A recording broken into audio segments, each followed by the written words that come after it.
to I need to have a co-host here. Who would like to be co-host? Anybody? John, you want to be co-host? All right. Hey, Sylvester. Hi. Okay. We got the mixer is mixing, and just do a sound check there for me. Good. Hi, Sylvester. Hi, How are you? I'm good. I'm good. Thank you so much. I'm in Seoul Okay. still, and I'm just gonna follow up all the happenings from Seoul.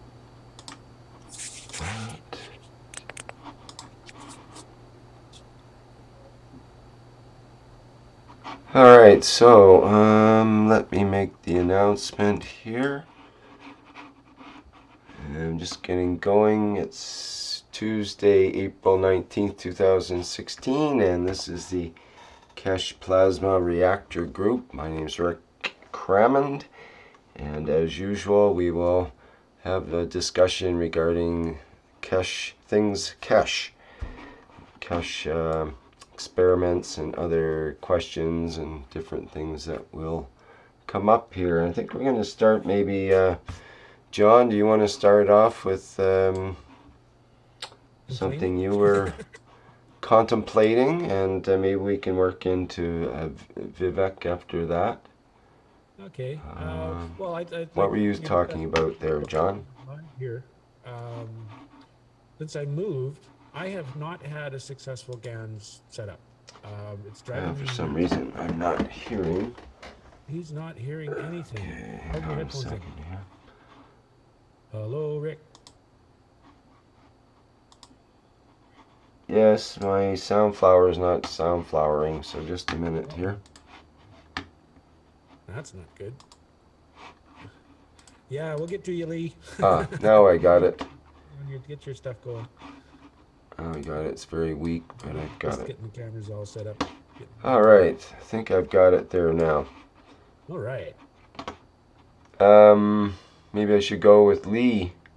What do you got there, Lee? You got something you want to show us? I see your video's on. I got a Q12 here. Did this week. Pardon me? Q12 cube this week. I did. I just wired it tonight and plugged it in, and the light came on the load side, so it's working. But I can't tell you too much about it. Okay, well, let's just have a quick look here, I guess. And this is the Cube 12. Is that what you call it? Yeah, Q12. Holy cow, look at all the. You Sorry, must not have gone 12. Sorry, through about a actually ton of. 24. It's got 24 plasma capacitor batteries on it. Okay, how many coils are included there? Yeah, the batteries you mean, or the plasma Well, batteries? you have coils as well, or just plasma batteries? No, inside I'm using they got aluminum cones all pointing towards the center now. Oh, So right. it's made stronger. So I got the aluminum cones inside the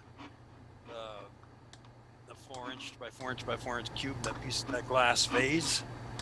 And then I stuck and I got the cones in there and glued another piece of glass on top, and then put the capacitor batteries all around it. Holy cow. What a contraption. You must have gone through a lot of hot glue on that thing. Oh yeah, lots of hot glue. But the Right. thing is, it doesn't stick to the glass vase very well. So Right. basically you're hot gluing everything together. Yeah. So it's all hot glued around the glass vase, so it can't come off. So what does it do when you plug it in and so on? Does it do anything? Well, I could feel the field around it when I had my hands on it, and I just had a 100-watt light bulb, and when I plugged it in here to tonight about an hour ago or a couple hours ago, then I Do, went around and made this wood base on the bottom, which just supports the four corners of the glass vase in there. do you condition these units to break them in as such, or is it sort of Yeah, the all? guys have been conditioning them, so they condition really fairly fast, but so it's like a week-long process where add stuff in slowly. So, I see. and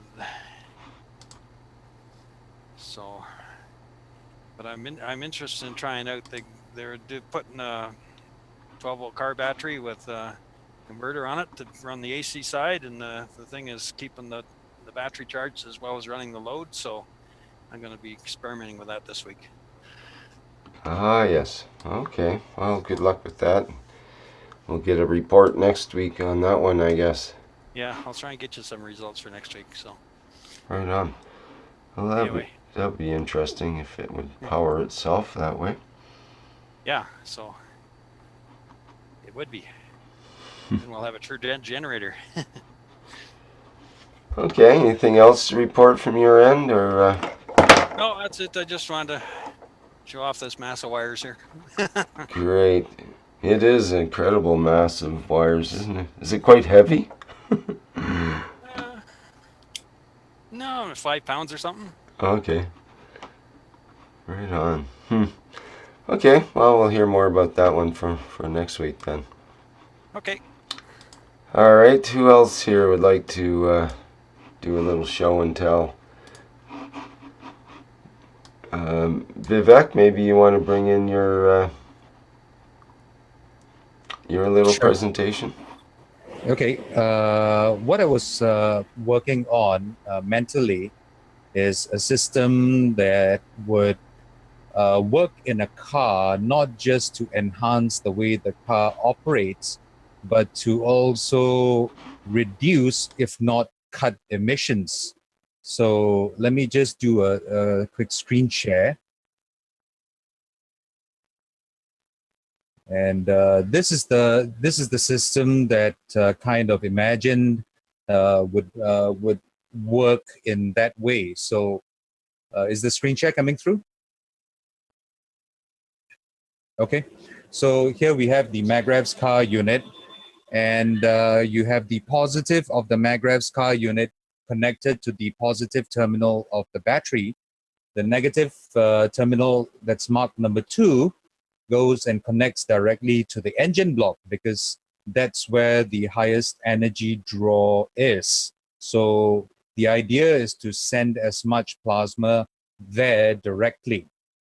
Then the next connection that we have over here, which is marked number 3, is from the engine block down to this nano mesh that we have over here on the exhaust pipe. Now, the idea is to create a field interaction over here that completely, if possible, negates the use of a catalytic converter and or in modern diesel vehicles, the diesel particulate filter. So it's wrapped around the exhaust pipe before any of these two devices, and it's connected to the Magrav's car unit through an electrical connection through a wire. Then we have a wire that's running out, number 4, that connects to the furthest chassis grounding point from where the Magrav's car unit is connected. So you create a plasma pathway around the car and back to the battery's negative terminal through number 5, which is the car's existing grounding wires that are already on the chassis. So this is an overview of what I was thinking about. As you can see over here, there's the air filter box and the nano mesh, which is standalone with regards to the electrical connection itself, or rather the wire connection, since we're talking about plasma and it's not electrical. Let me just share the next window. So this is kind of the idea that John and I were discussing. And we came up with a GANS mix, not just in the fuel tank, but in the radiator as well. The idea is to create a plasma bubble around and energize not just the fuel that's going into the engine, but the workings of the engine itself, because the radiator flows coolant around the water jacket of the engine, And by flowing GANs through there, we pretty much create a plasmification of whatever it is flowing through. So that was one idea that that we came up with. Now, the other thing that we were talking about is how are we going to plasmify the air that's coming into the engine for better combustion or better rotation of the crankshaft.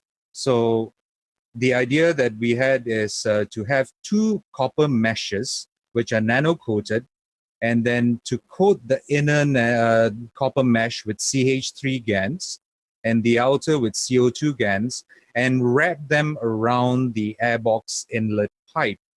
So there's no mechanical action here, purely field interaction.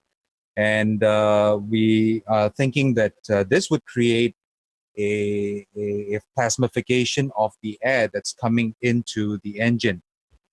Now, in an earlier iteration, I had an electrical wire that connected both copper meshes, but thinking about it over the course of the past 1 week, I figured that that would not be necessary since we are going for pure field interaction. So I removed that connection wire. And this kind of operates on the principle of the health pen. So that's what we are thinking for the airbox inlet pipe. Then we come to the exhaust system. So what we have for the exhaust system is a series of 3 nano-coated copper meshes. The innermost nano-coated copper mesh would be coated with lead GaNs.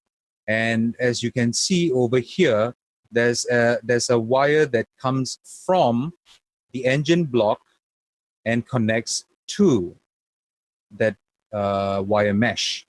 So this acts as a sink to draw in the plasma that's coming from the magravs unit and brings it in over here. Now, the second nano-coated mesh has a combination CO2 and CH3 coated onto it.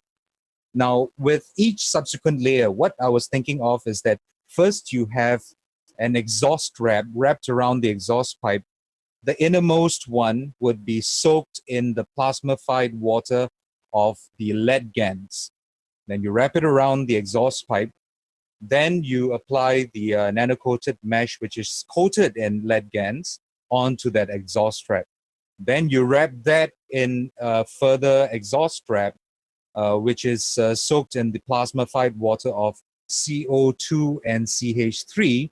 And then comes the nano-coated mesh of CO2 and CH3 that goes around that. Finally, you have one more exhaust wrap around that, which can also be in the plasmified water of CO2 and CH3. And then finally, we have one more nano mesh only, but this is not coated in GaNs at all. It is just a nano mesh. And to it, we have a copper wire that attaches out and goes to the chassis grounding point. So the idea is to create a toroidal vacuum within the exhaust pipe itself before the catalytic converter. And the idea would have been to take whatever's coming out in the exhaust stream, most notably carbon monoxide, carbon dioxide, and the various noxious gases, turn them into a plasma state in that field interaction, pull them out towards the sink, and send them outward toward the nano mesh only of the outermost layer. And then you send that energy back into the car, where it circulates back to the battery and starts the process all over again. So would like to have comments on this, please, from everyone.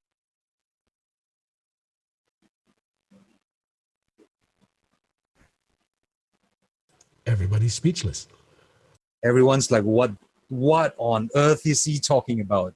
Speechless in Nova Scotia for sure, watching this going, wow, one day I'll understand that, but I love the idea of it. Well, basically what we were looking at was basically what we were looking at when we were looking at this. It's Vivek's idea, but he asked me for some input, so I talked to him about it.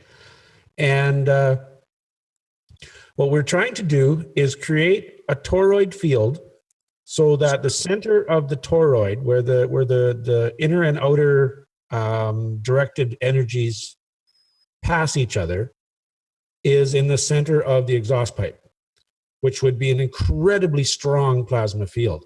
And being that it's the CO2, CH3, which are plasmas of life, we're thinking that that would bias the exhaust gases into systems that would support life rather than systems that would take life. And again, we can't.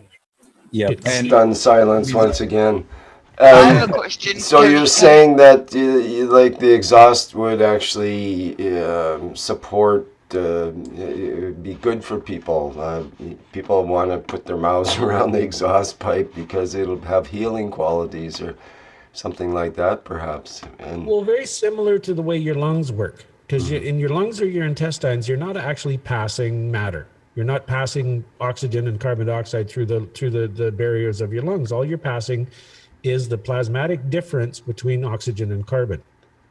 So we have precedent already where we're actually transmuting elements from one element to another.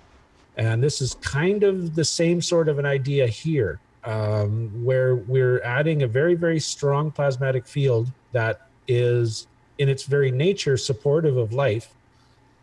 Passing a noxious gas through it, is that strong plasmatic field going to transmute the noxious gases into something that's either benign or actually helpful?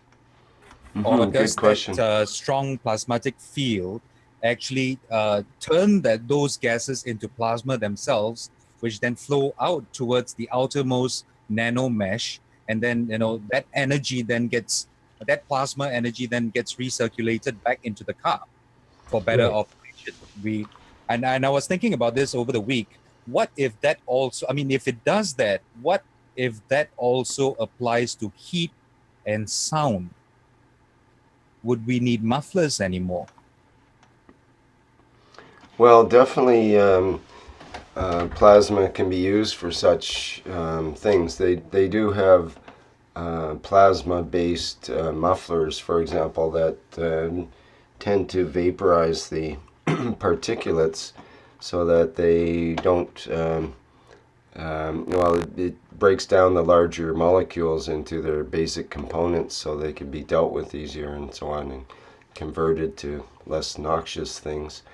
In a way, the catalytic converter itself works. It converts the carbon monoxide to carbon dioxide, so it's not toxic. But this is a really interesting idea. I wonder about the steel pipe. Steel being a magnetic type substance or something that can be magnetized, and usually when you use steel or iron as a core, then it will have different properties than, say, using copper as a core, like in our coils in the MagRav units. So I'm wondering what the steel pipe would do, and I'm thinking that it would be much better to have, say, a crystal glass pipe instead of a steel pipe. Of course, that's probably not something you're going to want to have on a car, but maybe some kind of polymer, high temperature polymer, or what about a copper pipe, for example? Maybe a copper pipe would be the way to go, and substitute that for the steel pipe. Maybe that would Right. be easier I to was actually create the thinking plasma. about it in the context of Singapore, because the Singapore authorities are very, very, very particular about car modifications. Mm-hmm. So a system which could be easily retrofitted to any car Mm-hmm. that does not require the modification of any parts. It's a simple retrofit, and there's no mechanical action whatsoever. Yeah, It's if you pure. could just clamp it on and go, that would definitely be preferable. That's Uh, right. How and about a two-part copper sleeve? yeah, right, something like that with the mesh in Yeah. there and just a couple of screws that pull it all onto a, would fit a variety of exhaust pipes. You maybe have 2 or 3 different sizes to fit all the exhaust pipes and so on. And yeah, that's it is a possible way to deal with it. It's hard for me to imagine the plasma fields working through the essentially it's about an 1/8 inch thick, 16th to an 1/8 inch thick steel tubing. Any other comments about that hurdle first? Well, I mean, the way the system is designed, it would be very simple to make it into a Zoomy and just stick it on the end of your exhaust pipe. Well, that's what I was going to say next was what if it actually had contact with the copper mesh and so on. Say you had a nano-coated copper mesh and had that basically stuffed in the end of the exhaust pipe, maybe even stuffed in a couple feet long into the exhaust pipe. And due to the mesh having such a high surface area and the intertwining of the gases as it passed through the mesh and so on at high speeds, would no doubt do some sort of cleaning of the gases. And now whether that would coat the mesh and then make it not work after that, or you'd have to do a bunch of tests to see what it would do.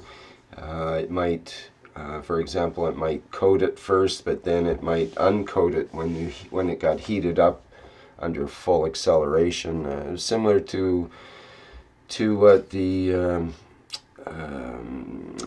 catalytic converters do. They sort of absorb the extra gases, and then when it heats up, it burns off the excess crap, you might say. So, any other comments about that? Vibration with that too. Say that again? You've also got vibration with that too. It's, a lot of vibration in exhaust systems as you're traveling. I wonder how Definitely. that would go with GANS coated materials. Yeah. Yeah, that was something I was thinking about as well, which is why I was thinking of protecting the mesh from the elements by covering them with exhaust wrap, because the exhaust wrap is actually quite strong. It holds up to the elements, and this is only going to be a small section, but how that affects the overall operation, or even the pipe itself on older cars, for example, that I do not know. So something that I was hoping to do is to put the appeal out there. This is the idea. If you have a car that you could try this on, please do. Please do get in touch with me as well. I can, go along with the idea with you as you experiment. We can brainstorm together, and yeah, let's see what comes of it. I mean, this is got up. If this functions the way we expect it to do, with a little slight modification, we can stick one of these on the end of a smokestack. Industrial emissions and transmit the output of industrial emissions as well. It's a great vision, you guys. It's really admirable. And it's obvious it's going to be the prototyping that's going to you spend a bit of time on developing it. But well done. Thank you. Yeah, well, give it the credit. I just looked at his system and went, "Wait a minute, why are you doing that?" What if what if it became more dynamic in the sense of what if we had coils around the exhaust pipe, a series of coils perhaps, and hooked that into the system and actually activated the coils with the electrical system of the vehicle? I was initially thinking of coils, But the only issue is that when you are going to attach a set of coils onto the exhaust pipe itself, you have to overcome the flange. Now, that sort of mechanical action can cause wear in the nano coating itself, which is why I thought about it. Instead of coiling coils, which might require the whole exhaust pipe, that section to be dropped, why not just go with a mesh, which allows you to keep the exhaust pipe on the car. Nothing needs to be removed, and you could just do all the work on the outside. Because I'm also thinking about it in a long-term sense, that if, let's say, this happens to be successful, and then countries say that, okay, we are going to implement this, and we expect all car companies to install this in brand new cars that are being sold. What is the easiest way for them to do the installation without having too much downtime, without having to remove too many things? Or retool. Yeah. Yeah, I was exactly. thinking Right. with the coils, I was thinking just wrap a coil around the exhaust and then hook it up, kind of thing. Maybe hook it together with a little hook mechanism or something. So it would be an open coil that would wrap around. Or you could do a spiral, several coils that would spiral around the exhaust, and you could stay on just by the spiral action, perhaps. And then you have an in and the out things with to it. coils, though, they tend to want to resonate. And because you're dealing with a varying high frequency, well, it is high frequency audio, but it's a mechanical vibration down there. You're going to hit a certain, you'll hit 3,000, 3,200 RPM, whatever highway speeds or something, and everything's going to start to resonate and it'll just eat itself. Yeah, probably. Yeah, we'd have to have a protective cover or some sort of Maybe thing. you'll hit a certain resonance and it'll take off. You might need to improve the brakes. Maybe. You know, No, don't go up to 3,600. That's way she flies. That's the 1.21 gigawatts that Doc Brown was talking about, I guess. Yeah, right. yeah. 3,000 RPM, hit the turbo. Yeah. Yeah, exactly. John, there's one modification that I've made over here that's different from the setup that we discussed. There was a connecting wire over here from the lead to the CO2 and CH3 mesh, and intuitively it came across as, well, you're working on pure field interaction, and the way you've set this up is that the plasma gets drawn outward towards the outer nano mesh. So why do you need that wire? Allow the field to do the work, and your outer mesh captures it and sends it out into the chassis grounding point. Right. Yeah, I see that. What do you think? Yeah, I totally support it. Whether or not this is going to do what we think it's going to do, I don't know. We'll have to, the simplest way to do this would be to build a small one and stick it on a lawnmower and see what comes out. I mean, doing it on a car, sure, but not everybody's got a car. Of course, not everybody's got a car. That's right. So that's why the appeal is going out. Whoever is able to do this, please do. I'm living in the wrong country as a car enthusiast. Singapore is the most expensive place in the world to buy and own a car. So, and I'm not exaggerating, it is the most expensive place in the world to do that. So if you could take this idea and run with it and see what comes of it, that would be very, very helpful to, humanity at large. Thank you. Thanks, Vivek. I do have a plan to do the airbox inlet on my vehicle. I'll show you some of the material that I've got here, if you allow me to. Screen's yours. Let me just spotlight. There we go. So I've got this stuff. That's more or less what we were discussing as far as the copper mesh goes. Yeah, it's copper mesh, and this is a pretty big roll. And, it would actually flow air through it quite readily. If it was nano-coated and actually inserted into the air duct and allowed the air to flow through, I think it would provide a lot of surface area and a lot of contact for the air particles, and with their interaction with the nano-coated copper, it could be very interesting as in the effect inside the engine, especially if this was perhaps either grounded or had the plasma entry and exit sort of wires attached to it, attached to the battery and so on. That was actually our original idea, to have that wire mesh inside the air tube, or sitting right on top of the air filter.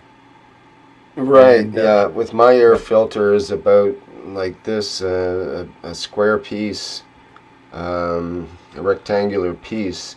I was thinking of quite a few layers of this material, just wrapped back and forth in front of that filter. It could be good as well. Yeah, one of the things when Vivek and I were talking about this, one of the things about the airbox that I thought of was a very similar system to the health tree that the Austrians are working on, where you have one layer of plasma emitting systems and one layer of plasma collecting systems, and you put whatever you want to fix between those two, so the plasma goes through it. What I was thinking was having the similar sort of system on the inlet of the car, where you have a plasma flow across where the air goes. So the air has to go through that plasma flow to get to the engine. Right. Rather than like a static system, like you're talking a static system, which is going to be, as long as there's plasma on that nano coating, as the air flows over it, it'll pick up a little bit of it. But if you Right. had a gradient, so the plasma, there's a field of plasma that the air has to flow through, all of the air is going to be affected. Right. I see Mr. Keshe is here as a special drop-in guest. Are you, are you able to talk, Mr. Keshe?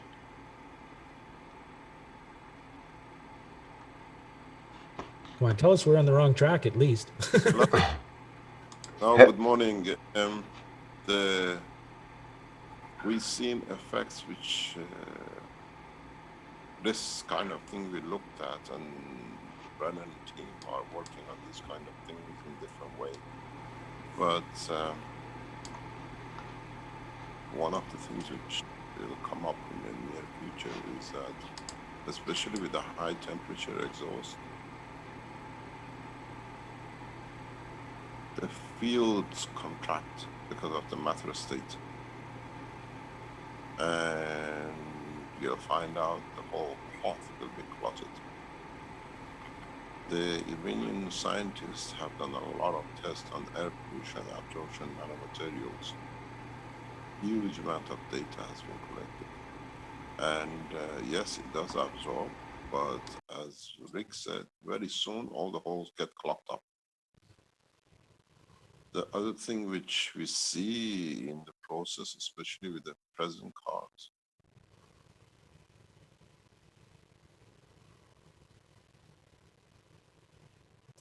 due to the combustion and condensation, you create a lot of water in the exhaust, in the silencers and whatever they put in.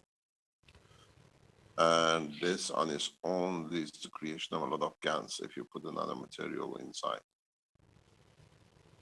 Beforehand, there is a possibility that you can use nano-coated, but still the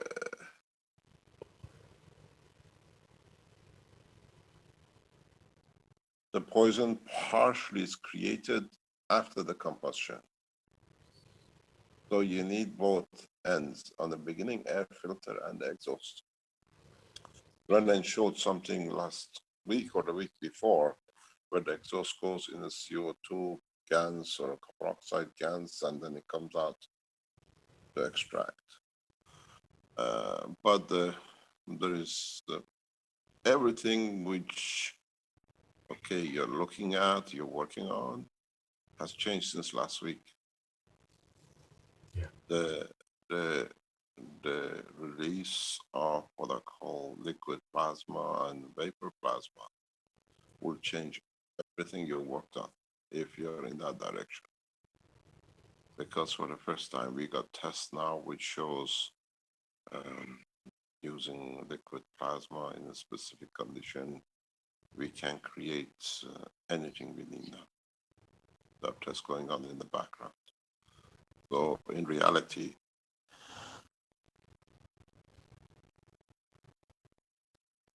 if you understand how to use the liquid plasma or the vapor plasma in the exhaust, nothing can go out anymore. You don't need these filters.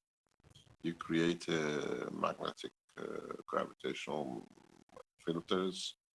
Doesn't matter what goes through, you capture as components immediately. The idea behind it is that you look at all the possible materials which are going through the exhaust, and you create the gas water of it, and you place it in the center. So as the material passes, immediately is attracted to the core, to the piece you put in the middle. This can work. You don't need to do anything because, you don't need a motor because the speed of the flow will create a rotation in the liquid plasma. And the attraction is automatic. You can put, let's say, 200 or 300 of these, like bed flow. As the gas exhaust goes through it, they absorb. And when you stop the engine, the reverse, everything as a matter state into a container or whatever. You cannot get rid of it. It's all it is to collect it, to use it later on. There is no way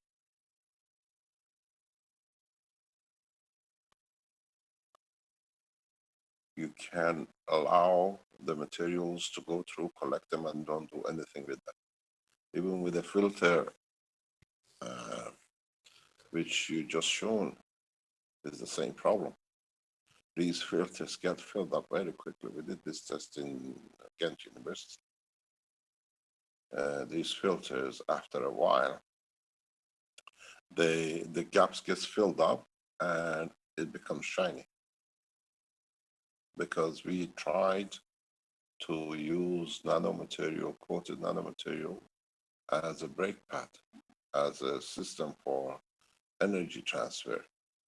And what we saw was that when we use as a brake pad, they make a fantastic idea with like a, the discs on the, what they call it, the bikes nowadays, it's got holes in it that is rapidly stops the, what do you call it, the wheels rotating. If you look at the modern wheels, bike wheels, they have created a specific hole condition in them. These holes are specifically designed to create a increase friction, because every hole gap itself, when it gets trapped, it creates a friction. So the scientists in Ghent University explained to us, we looked at this to use the nano-coated material the way we produce as a system for brakes for the cars. And very quickly we came to a conclusion that it cannot be done because the holes were getting filled up very rapidly. So your filtering through nanomaterial has to have a system that the coating can clean itself up afterwards. You have to have a reverse system. Okay, what about the concept of filtering the air and the exhaust gas through a very strong plasmatic field, not material itself? This is what I just explained to you. Liquid plasma is your option. Okay. That's what I exactly said 2 minutes ago.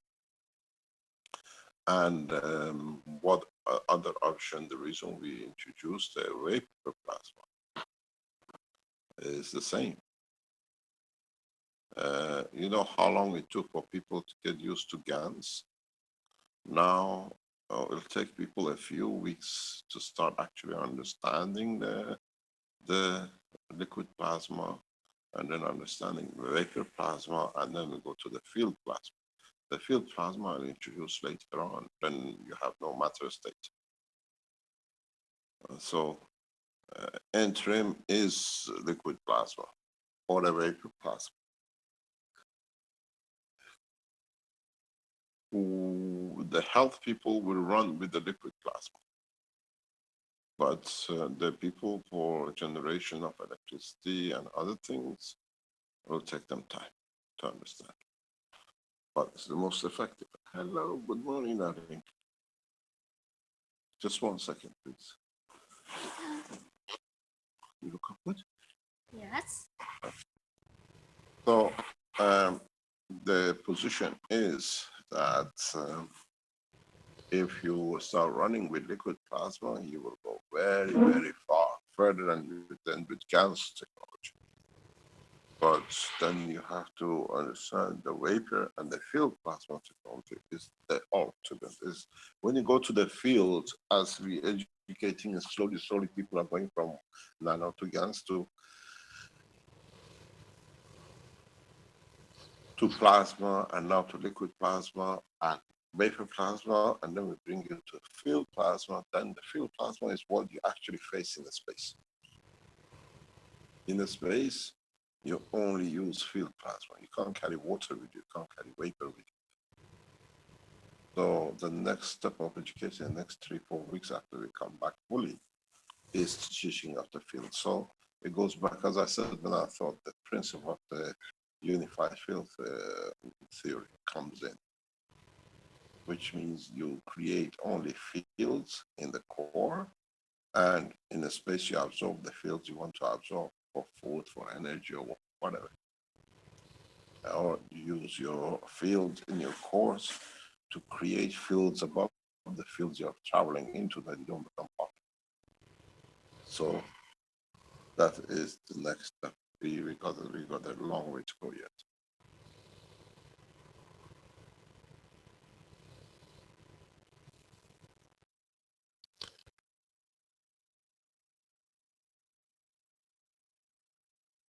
Thank you, Mr. Keshe.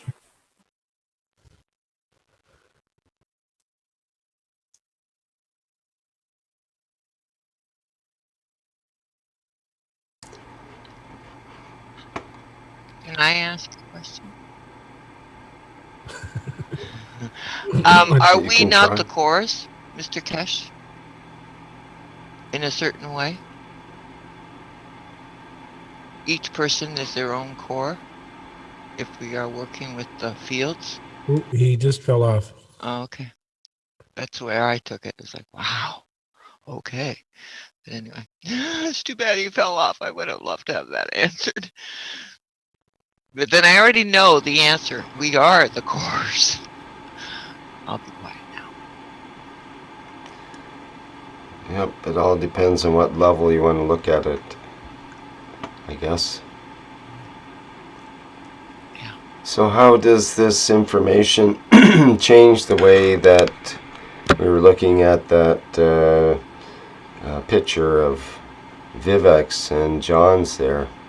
Can we see new ways that we might be able to use the liquid plasma or vapor plasma? Vapor plasma sounds like it might work somehow with the vapors that come out of exhaust pipe. What if we had a PVC pipe filled with the water of the ganses you wanted? It wouldn't survive the heat. Oh. Even in the air box of your engine, it gets up very, very hot. Yeah, the idea of bubbling the exhaust gases through something is not really practical, probably. But like he said, it had to be in the center of the car, right?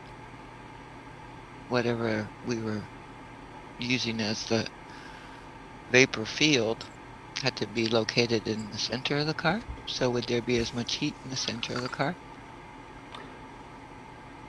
Well, the idea is to use, at least for this concept anyway, to use that plasma energy to clean the exhaust gas. So it's A simple, quick little retrofit doesn't cost very much money. Everybody can do it, and all of a sudden, the problems with having 6 billion cars on the planet goes away. But I don't. Yeah, I can't.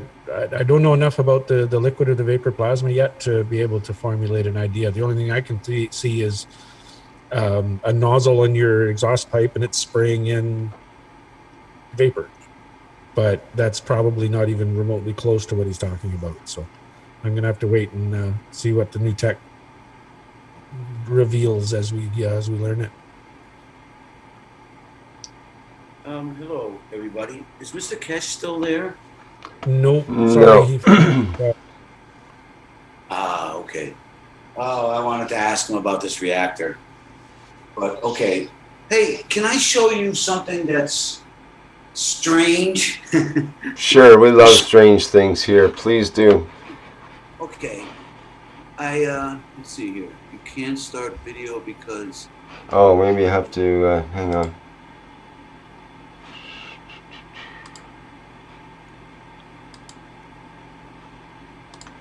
There you go. okay.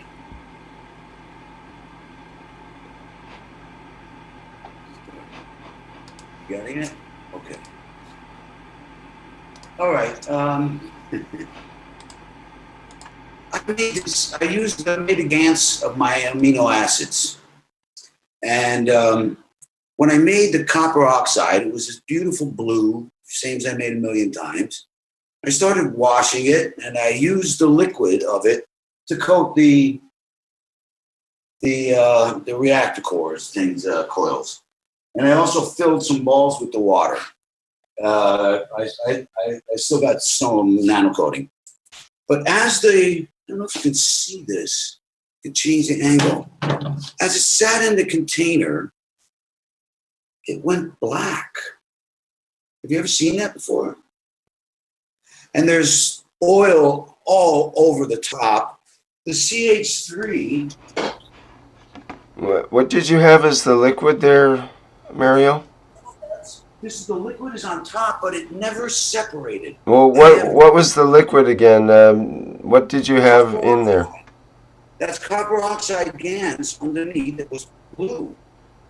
And I started washing it. I've washed this like 6 times. I kept dumping it because I'm always getting the amino acids in the water. They're floating on top.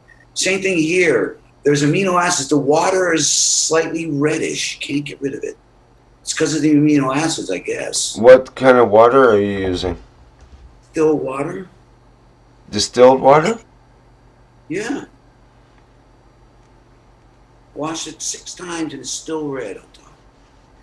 But this one went black. It went from blue. I don't have any of the other, but the sort of the blue, the blue of copper oxide. Right. And after, I don't know, maybe 3 or 4 days, it started going green. Have you ever seen that before? Well, people change the color by bubbling and that kind of thing, but I'm not sure about getting the black. I'm wondering too what the acidity of the water might be. Maybe it's if it was really acidic, I could see it could turn it black. Yeah, but I'm using the same technique, exactly the same thing to make these. You can see these are actually coated, and it's blue. The container dried, and I had blue powder. But something about my amino acids, I don't know. But I mean, I hope it's not a character thing, going black. I think the CH3 stayed orange, so that's probably a good sign. And even though the liquid for the CO2, see, I got the CO2 on the bottom, and this is the water I poured on. Oops, we lost some bandwidth there, and your video just cut out. Or at least it did from my end. Too. Hello, Mario. Come in, Mario. Hello, Mario. Are you there?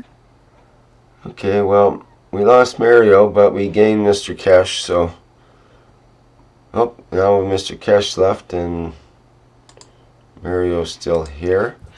I don't Hello, know what Mario. happened then, but I had a crash. Did you guys get a glitch? Like everything just dropped out for a sec. Yeah, no, it was okay here. But, Yeah, interesting. oh, we just had a glitch. Hang on. Okay, I had to mute everybody. The glitch caused everybody's mic to open, so we'll Oh, have to okay. Thanks, John.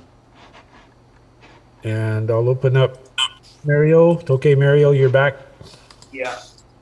So, I mean, no, have you ever seen that before? Change of color like that? I haven't. For a couple of days, blue, and then it just turned. Well, Well, I did one experiment, made some GANs here just after I moved, and used the same process I've always used before. And what I wound up was what looked like a shiny black metal that formed on the top of the surface of the water. And my GANs was a very odd, strange color, and it smelled funny, so I tossed it. I didn't even want it in the house anymore. See, now this is no smell at all. I mean, at first I thought maybe I didn't get all the salt out, and it's, I don't know. But I can't smell salt. I mean, that's usually I can smell it if it's still got salt in it. So, Yeah, Guy said that some of his CO2 turned black as well, or CuO2 turned black as well. I'm wondering, maybe you guys have similar conditions, perhaps something, if you could, Guy Thoreau, oh, okay. you just put it Yeah, in chat. black too. Say that again? He had copper oxide go black, you say.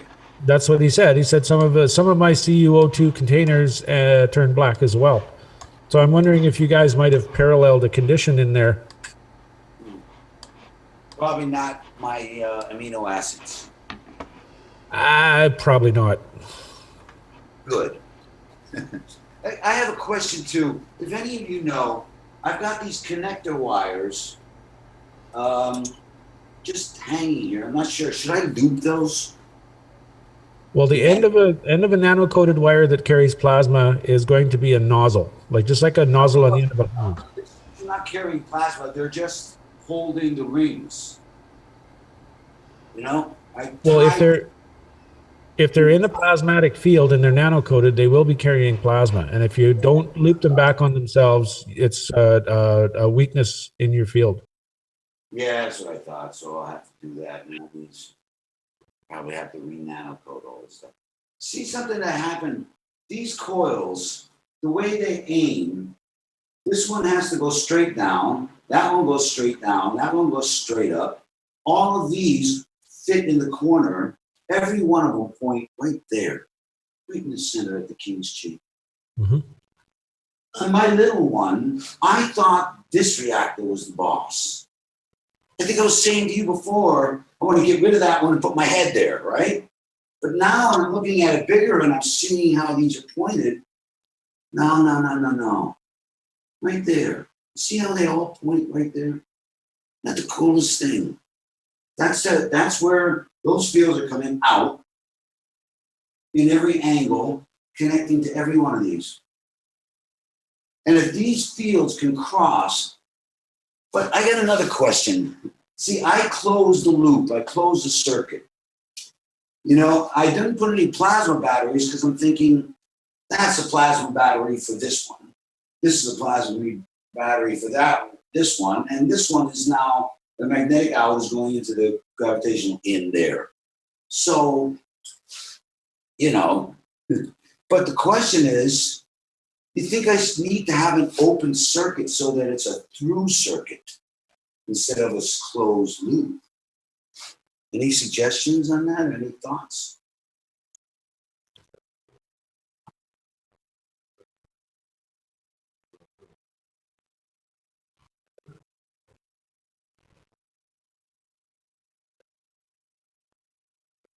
You mean this one?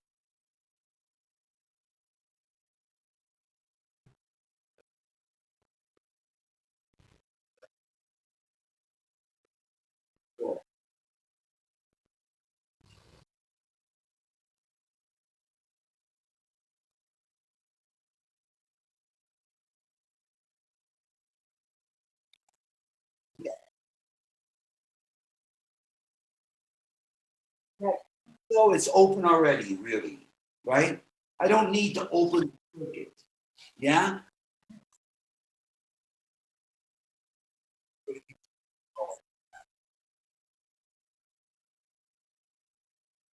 Well, it would be like that, and it would be big. But then I could keep going like that. You know, there's actually 9 layers of these. But see, here's what I learned from the drawings.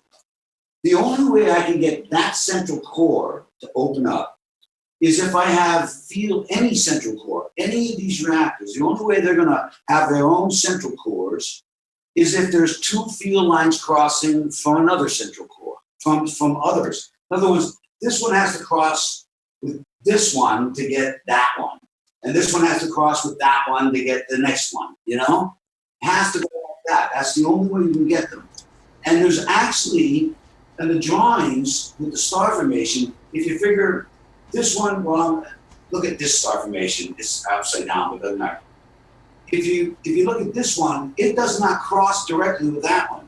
It has to cross with another one that's over there. There's actually 3 of these. If you imagine one of these like this, and then you put another exact copy of this, and you rotate it 40 degrees like this and 40 degrees like that.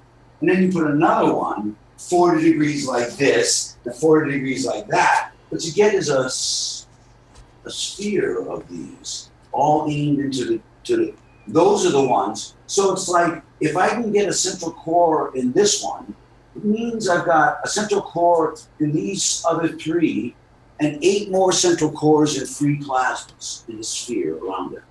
And all 12 of those fields, if they're locked together, they cross right there. And the difference of those frequencies, of those fields, the remainder opens up the central core. That's my understanding of it. That the only way I can get that is to get those to cross with reactors that are not even there. I can actually see the fields going around. I've been seeing them building up, but I just disrupted that. Just disrupted the fields. I can actually see them going around and see them like, it's pretty cool, actually. Looks like this kind of, like the drawing. They're going around in the center, but they're not lined up. But I still have to fill these. And I didn't put any exotic gases. Nothing but copper oxide, CO2, CO2 in this one, and CH3 in these. And I got the other balls are nano-coated, and that's just filled with copper oxide. I probably should put heavier, but once I mix them, I can't unmix them, you know what I mean? So I thought I'd start with that. But what I want to do is connect with this reactor the way I did with the first reactor I did. Because if I can connect with that, it would be it controlling its own fields. If I can do what I did last time, I can ask it to line itself up because it is the fields. All of these are the fields. It's, you know what I mean? Does that sound really strange? So what's different this time than last time? That The first time I had an axe, I think. Look, I made 3 of them. I'm actually going to load this other one up too. I'm making the one in the back there, the small one. I'll load that one up. And I have to keep that away from this one at first. And I'm going to have to find out the interaction of these. I had 2 of them in the wrong position before, and it was out of tune. It was really out of tune. It was strange. The first one, I had communication with it. You know, I had words in my head, but it's not like the Cambodian guy. A completely different experience, but it's all, I guess it's a custom, it was connecting to me by the way I understand things. But I freaked out, man. I really thought I was going nuts. I'm in my 50s, and I hear a voice in my head. You know, that's not a good sign. Now it doesn't sound as strange, but in July, it unsettled me a lot, man. I talked to Max about this. I was like, you know, I thought maybe I had harvested some toxic material and was hallucinating while I was poisoning myself to death, you know? We made another set of ganses at their lab. We used their ganses, Max mixed them. I assembled the reactors and then I loaded it. They didn't have the same connection. And then when the one I had the connection to, when it smashed into pieces and that one of those flew out the window, that was the end of that reactor. I could never get it back. And let's see, I made another reactor, nothing. Not nothing. We could feel the reactor. I mean, I had a connection to it that, you know, I could feel it. Not like I had before. I didn't understand, you know? And I'm sure that's probably what Ali is going through. It's some sort of step you got to go through. I mean, you know, this wasn't until December when people were saying, hey, I'm experiencing this from the stacker coils.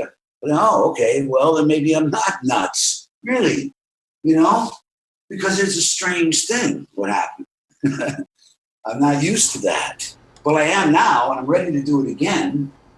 That's why I think it's the amino acids. Because when those gloves shredded, I have my amino acids in the CH3, big time. You know, that's the only difference that I can think of. Well, that could be a pretty big difference. Yeah, pretty big difference, right? Yeah. So I'm starting to feel this, and the fields are building up. And when I get those other ganses in there, if I got it wired, if, you know, like you said, Rick, if this should be just drawing from the you know, nature's next one, I don't think I have to open the circuit. I think I need to make my connections better. I just thought of something, which is, I was going to ask you the question, how do you think the water plasma and the vapor plasma could work into your structure? Well, it's all water vapor. It's all water plasma. But it's got a little bit of color to it. Well, this one's actually clear. That's the plastic.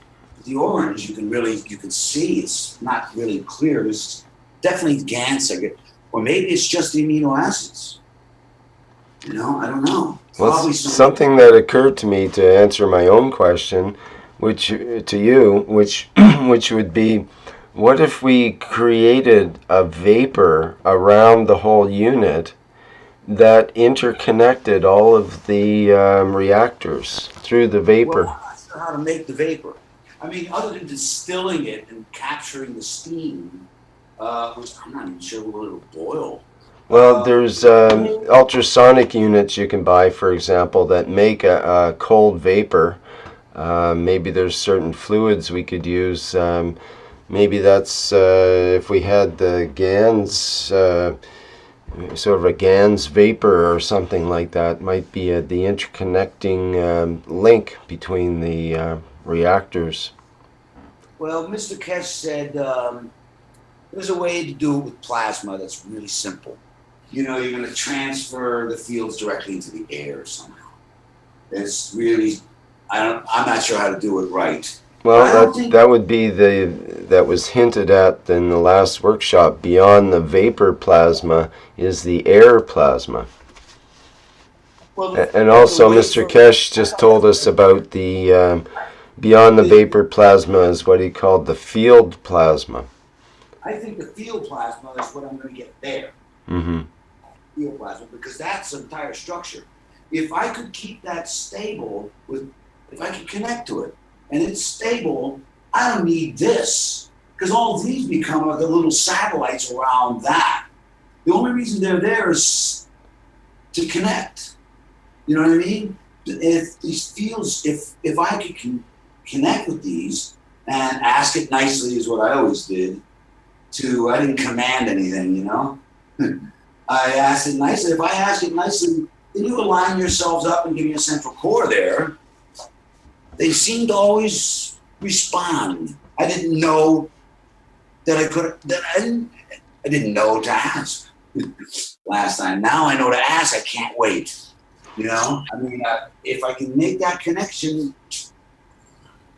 Mario, can I bring up something that it just occurred to me looking at your structure there that might help or might shed some light on why you're not getting the results you're expecting? Oh, I only just loaded this morning. Uh-huh. Only I understand. this morning, so it needs to build up, you know?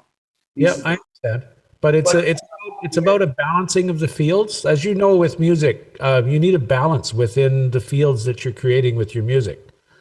Right. And I'm seeing an imbalance within this system. If I can share my screen, I took a screenshot so I can draw on it. I can draw what's stuck in my head because I can't really describe it very well. Video. I gotta move my computer back because it's not plugged in. I don't want to run out of battery here. Okay. Well, what I'm looking at, let me see here, annotate. There we go. And I want to draw curvy lines. I'm seeing you've got your core balanced reactors. You've got the outside one, you've got the center one, and you've got the inside one. But you've also got a core balanced reactor here. You've got a core balanced reactor here. But you don't have one on these two corners over on this side. There's no core balance here, and there's no core balance here. And same with the back corner. No, Do you see what yeah, I do. But see, if you look at this and you add the other 8 missing reactors, the free plasmas on each of those layers, then there are. In fact, those are the ones that are actually linking to create the free plasma of each of these. In other words, the missing, the ones we're not looking at is, 2/3 of it or whatever. Is not, Well, we're not. the interaction in this top system here, which I know is unrelated, but you'll have a plasma field right there. No, I don't think so, because it's not like that. What you have is you have 12 of those around in a sphere. Though, in other words, the ones you just drew, those 4 that you linked, they're not directly linked. No, I understand that, but you have a plasma field coming off of here. You have a plasma field coming off of here. Another one here. They're going to interact, and they're going to interact at this nexus right in the center here. No, those fields are bigger than that. And Oh no, I fully, yeah, definitely, they're totally bigger than that. But the focal where they intersect is actually at the very center where these are pointing. When you draw them out, it's from the drawing. John, I understand what you're saying, and that's what it looks like here. But you're not. If you look at this schematic, the one I use, the blueprint, you'll see no. I've been through that. I've been seeing that. I've been wondering where the central core of this reactor actually is. But in a way, you're right. You're creating a free plasma there, but you're also creating, there's 8 more. When you put all of those together, they point to the one in the middle. That's the way drawings go, right? So you're right, actually. You're right. But that's not right in the center there. It'll be offset. You know what I mean? So from here, it looks flat. Really, it wouldn't be right in the center. It'll be up and over on one direction or the other, and there'll be another one up and over on that one, connecting all 12 of them. And when all 12 of them are there, they connect right at the center. See what I mean? It's a good point. It's this imbalance right here that I'm looking at. But it's not an imbalance because there are, what you're looking at is not, that right there is the top reactor of this pyramid, not that one. That's the top reactor. This one, and this one are the ones. I know. I'm pointing on the screen. I'm pointing. You don't see it. We're looking at the share right now. So, okay. Well, this is just something that popped into my head looking at this. You've got 3 equidistant systems embedded in one another. Those equidistant systems are creating 2 separate equidistant systems. but they're only on one plane. And I think what may be causing some issues with this is we need to look at having all of the interactions between all of the separate systems all being equidistant. Yeah. Okay. Which is going to give you, that's going to give you a natural harmony, not a manufactured harmony. Right. Okay, cool. Thank you, man. I want to see, the only thing I'm really missing is for me to be able to communicate with this thing. That's the one I need. If I can do that, then I can ask the reactor to tune itself. That's what, and it'll ask me what chord I want. And it's pretty much that. Yeah. I think, because you're right, but which is what I got to tune it up. I was physically trying to do that with those rings. If you remember now it's 2 months ago, I showed you I was laying out the reactor on this drawing that I had, right? With the coils, remember? I don't know if you remember that. I made it like an accordion reactor so that I could pull it out and find where that harmonic is. But that's when I realized you have to have it in 3D. You can't have it laid out flat like that because they shift at different angles, and it's the golden ratio, and you can never physically do it. I mean, I don't know if I showed you how when you have these coils at 90 degrees, right? You have the two coils, you turn them at 90 degrees.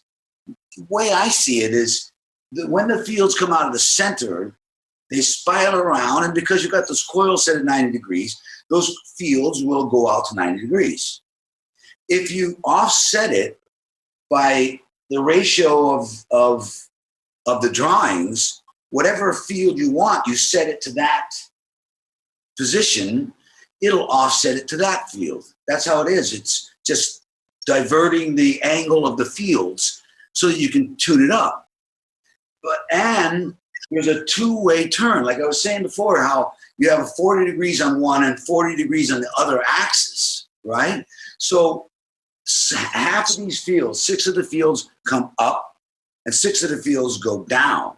So by changing it on 2 angles, you can control the shape of the craft, right? You have the field going up a certain degree, and you have it create, it'll link up its own in harmony like that.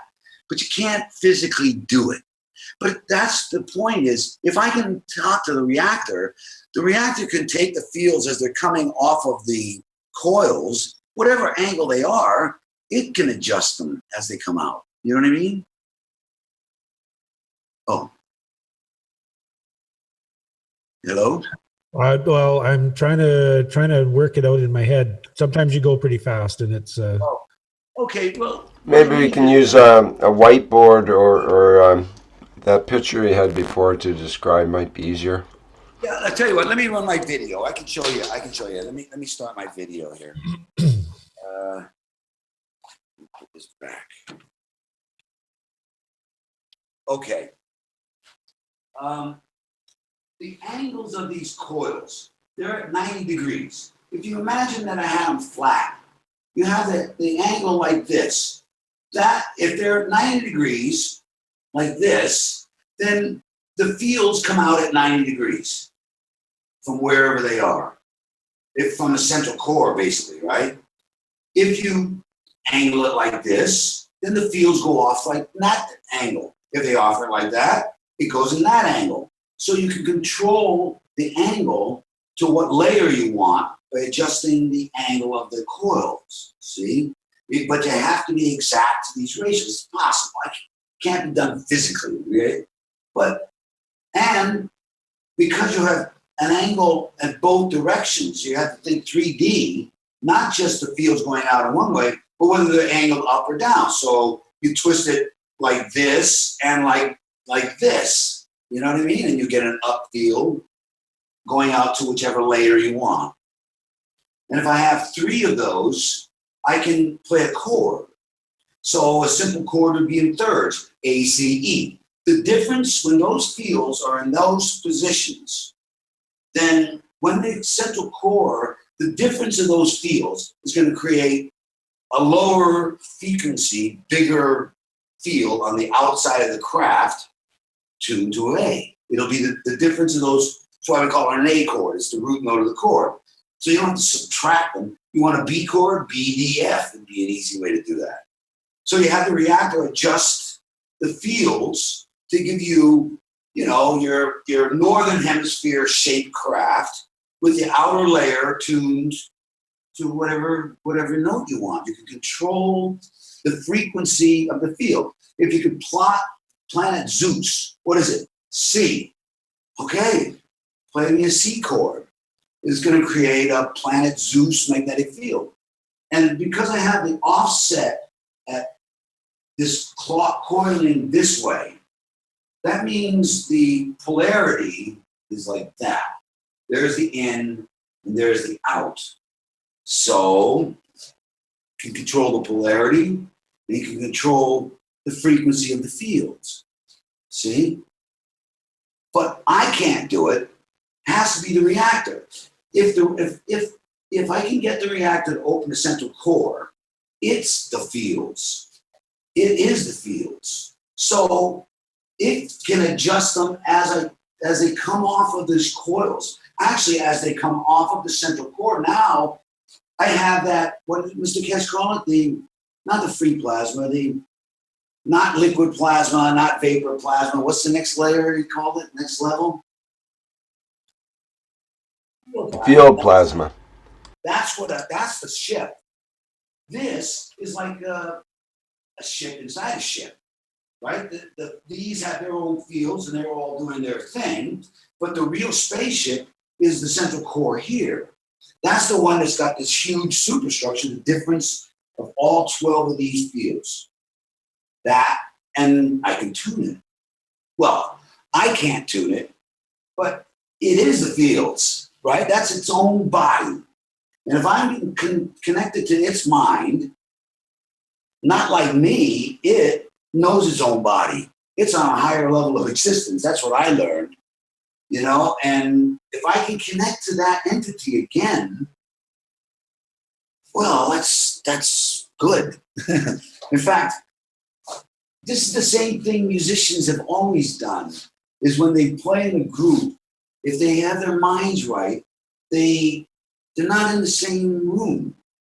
I had remote viewing. I think I told you that.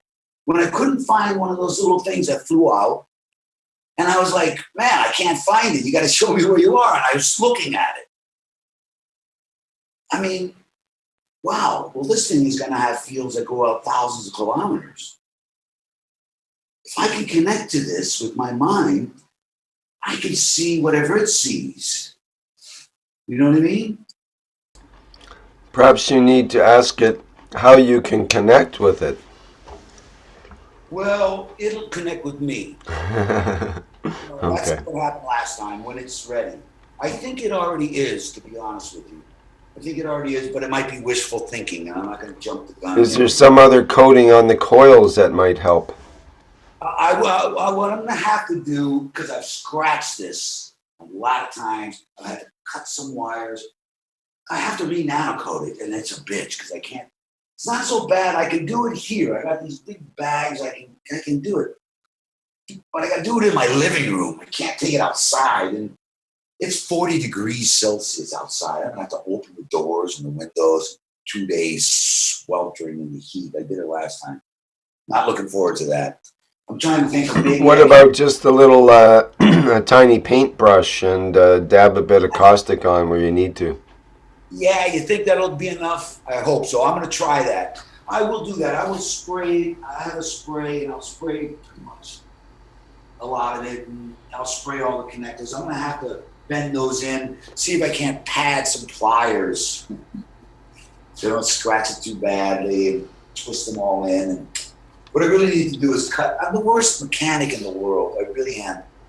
This is the golden ratio in 3 layers, offset 30 degrees, like a 12-hour clock. So I've marked out a 12-hour clock on 3 layers that are the golden ratio, and I can do it with a piece of string in a couple of minutes, or less than a minute. It takes me a minute. And I tried to make a box for the frame, I spent all day. Any one of you guys could make that in a minute. It's ridiculous. It's not level. How can it not be level? It's ridiculous. Yeah, hard, eh? It's kind of embarrassing, actually, in a way, but what are you going to do? But when I load the CH3, the copper oxide here, the CH3 here, I think it's the CH3. And I put more CH3 in the balls than I did the copper oxide. And I wanted to fill these a little bit more, but I did those first, so okay. And I had that balance the last time. And then when I trimmed it down, lost something. You know, I think there's a balance thing with that. So I filled the CH3 right to the top, and I put the CH copper oxide a little bit lower. So trying to replicate my mistakes the first time, you know what I mean? It's easier to do it by accident. Yeah. All right. Thanks. Anyway, There's a really classic thing when it comes to building, like all the guys who are building and stuff. They say when they get something right, leave it alone, build another one.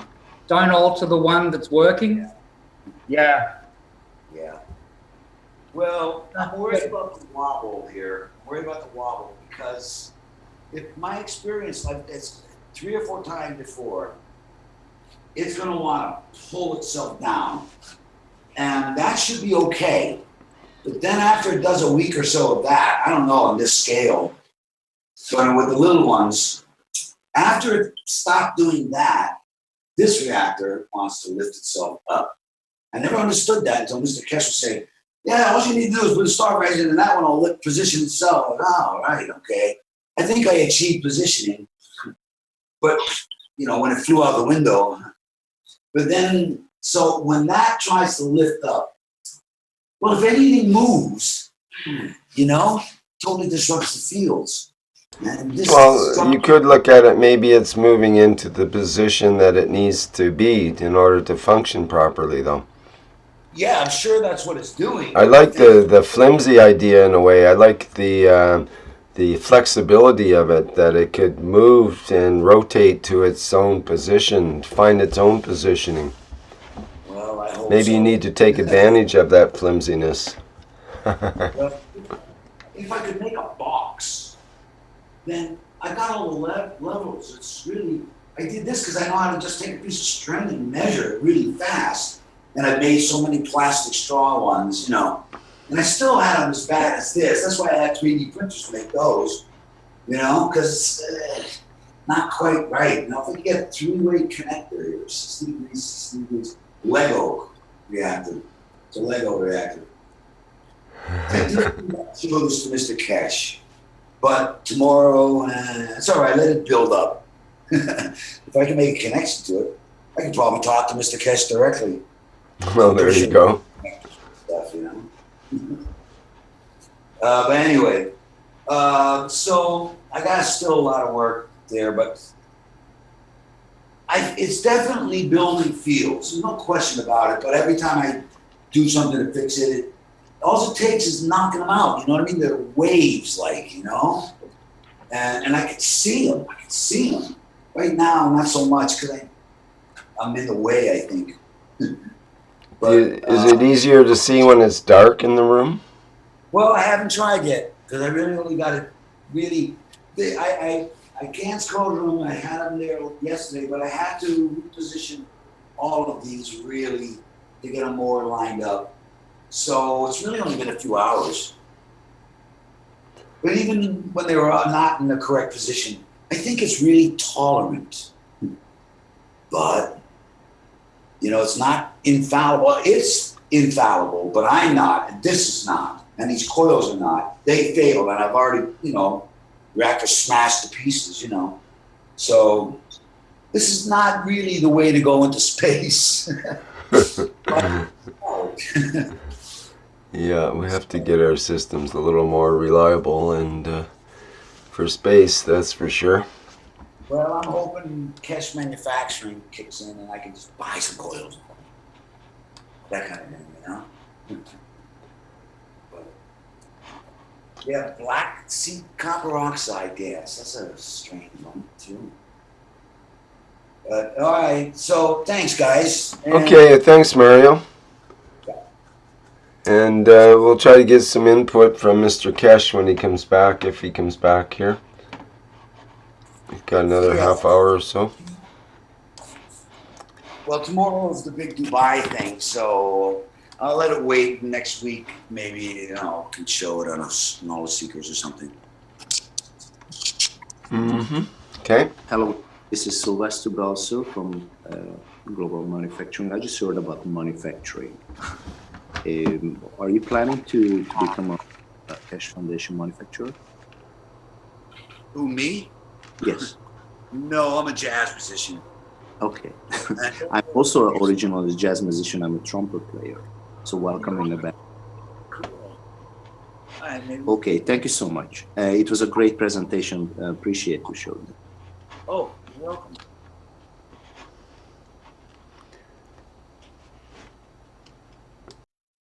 So we have a trumpet and we have a Mario. You play guitar, right? Yeah. Primarily. Yeah. Anyone else playing any instrument? Specifically jazz. Or instruments like music? Well, I play guitar and woodwind instruments, but I haven't for a long time. Good. I studied classic music, and then I switched into jazz. Then I had the blessed position to play together with Angus Bangus, who was a bass player of Miles Davis, and some other famous European jazz musicians. And I really love music, rhythm, vibration. Sorry? Where are you from? I'm Hungarian. Hungarian. Yeah, the capital city of Budapest, and our people originally from the area of called Ordos, which is a central China. And the last time we moved into Central Europe, it was around 905 after Jesus. And then we settled down in that area, and now the country called in English language Hungary. Ah. Very interesting.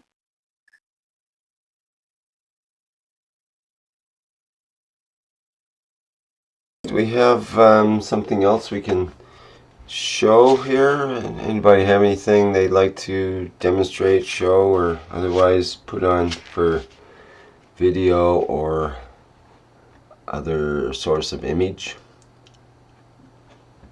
No, John hasn't fully explained why his GANs experiments are failing in his new place. Oh yeah, let's get into that for a bit. Is there anything you can show about that, John? Well, I can go and get my latest versions and show them on camera. I'll be back. Give me a sec. Okay, great. Thank you. Yeah, just to explain before we began the show here, John was explaining that he's having trouble recreating the ganses that he had made before relatively easily. And yeah, back before I moved, I used to live in a motorhome, and it was all full of mold and crap, and I had 2 big dogs in there, and it was craziness. And every GANs I set up worked beautifully, and I thought, cool, I got it. I understand how this stuff works. Since I moved, I can't get anything to work, and I don't know why. That's really interesting. I've heard a few people talk about this. You know, it seems really location specific. I wonder what it is. Yeah, well, I'm beginning to think that's more or less what's going on here. And anyway, there's my latest setups. They're both for CO2 because that's the ones that's the most difficult. And I can't get roofing copper around here. The only copper I can get is copper pipe, and I tried that. That was the last one I used, and it failed miserably. So I'm trying coils now. So I've got this one set up, with a nano copper coil and a zinc plate with a nano coated wire that's connected to each side and twisted together in the center, just like they said to do it. And this is doing absolutely nothing. How long has that been now? Couple of days. I should Okay. I should have a little bit of scum on the bottom, but there's nothing in there. Well, I lied. There's a little teeny tiny bit in there. Very, very little. Like usually I would have enough I could actually draw some off in 2 days, and this is taking a long, long time. Okay. One question that comes to mind right away is, what water are you using? Is there a difference in the water? I'm using bottled distilled water from Safeway, which is the same water I was using in before. Okay, good. In the same place, same jugs, same manufacturer, everything. And this is the other one I'm trying with the zinc on the outside. You can just see the coil in the bottom there. And that one's connected together with a diode to see if that's going to make a difference. And I put the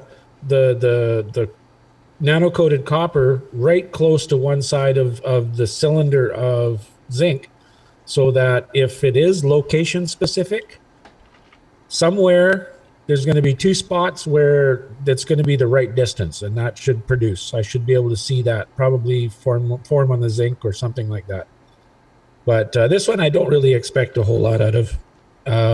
This is more just an experiment to see if I can do it without having the zinc in the water. And the other thing I changed, I used for the salt, I used regular table salt, I used pink sea salt and the gray sea salt, and they worked really good. Pretty much the same results for all of them. In this batch, I used the coarse pickling salt, which is just salt. There's no iodine in it. There's no chlorine. There's no extra additives. It's just plain sodium chloride. So that might be the issue, but I can't really see using more pure materials, why that would be an issue. And it's driving me nuts. I can't figure out why this isn't working, because I've done it 4 different ways now, and none of it worked. The first one I set up, all 3 of them, I set up the copper oxide, the CH3, and the CO2, and they all came out red, and they all came out with this black, it looked like, how do I describe it? It's like a metallic film on the top of the water. It had the consistency of dried paint. So when you broke it, it kind of curled into like paint does when it dries, and it looked like metal. It looked like a black, shiny metallic, like a graphite. A fine, thin, solid graphite, very thin strip. But different than the amino acid layer that it looked different than the amino acid layer, right? It was solid. It was like, I could go in there and pick it up and lift it up, and it was like a very thin, a very microscopically thin layer of metal. I'm thinking whether that might have something to do with the lead smelter in your locale. Right, and we have a lead and a zinc smelter like a half a mile up the river from me, and that may be why I'm having such an issue with this. Is there's such an abundance of lead in the area, and enough that just before I moved in here, they ripped the yard out, dug a foot of soil out of here, and removed it because it was contaminated with lead, and replaced the soil in the yard. Just from the air's contaminated from the air? Well, this house was built in the 40s, and so it was all that time, 60 years of the precipitates falling down from the plant. Right. The rain and so on would bring the lead. Yeah, I've got the report that the landlord dropped the report off, and the levels are high, but they're not ridiculous. Like, they're just a little bit over what the government says is allowable. Mm-hmm. But it was enough that they had to remediate the soil here. So how could that be getting into your kit? Just from the from the air? Could the air have so much particulate, or was there a lot of dust maybe in the house from, I don't know, moving or painting or sanding or something like that? No. No, it was this place was pretty cleaned out. The people that were in here last, they were only here a month, and it was a woman and her daughter and her son, I think. And your kits are covered, aren't they? They're not open to the air as such, are they? Yeah, well, the first ones they were wide open; they left them open. But these ones, I covered them up because these are going to sit for a long time, and I don't want a lot of evaporation. Mm-hmm. I want the gas exchange, so there's a little bit of a gap there, but I don't want don't want a lot of evaporation. Also, another factor: the first one I did, it was really cold in here. It was 50 degrees Fahrenheit, pretty much consistent in the window where I had these sitting. And I was thinking that might have had something to do with it. It does seem to have, the temperature does seem to make a difference. But when I was doing it in the house trailer, it was cold and it was hot, and they both worked just fine. So I don't know. I'm using the same type of plastic for the containers. It's a different style of container, but it's the same type of plastic. The salt, is the salt the same as you used before? No, that's what I mentioned. I didn't use regular table salt or sea salt. This is pickling salt. This is like just sodium chloride. Of course. Yeah, maybe that's where it's different somehow. It could be. You think pickling salt should have... actually, I am noticing I'm starting to get some fluff in the bottom of this one. The one where the zinc is inside, I'm starting to get some, you can't even see it because it's so cloudy, but you can see a little tiny bit of fluff in the bottom of it.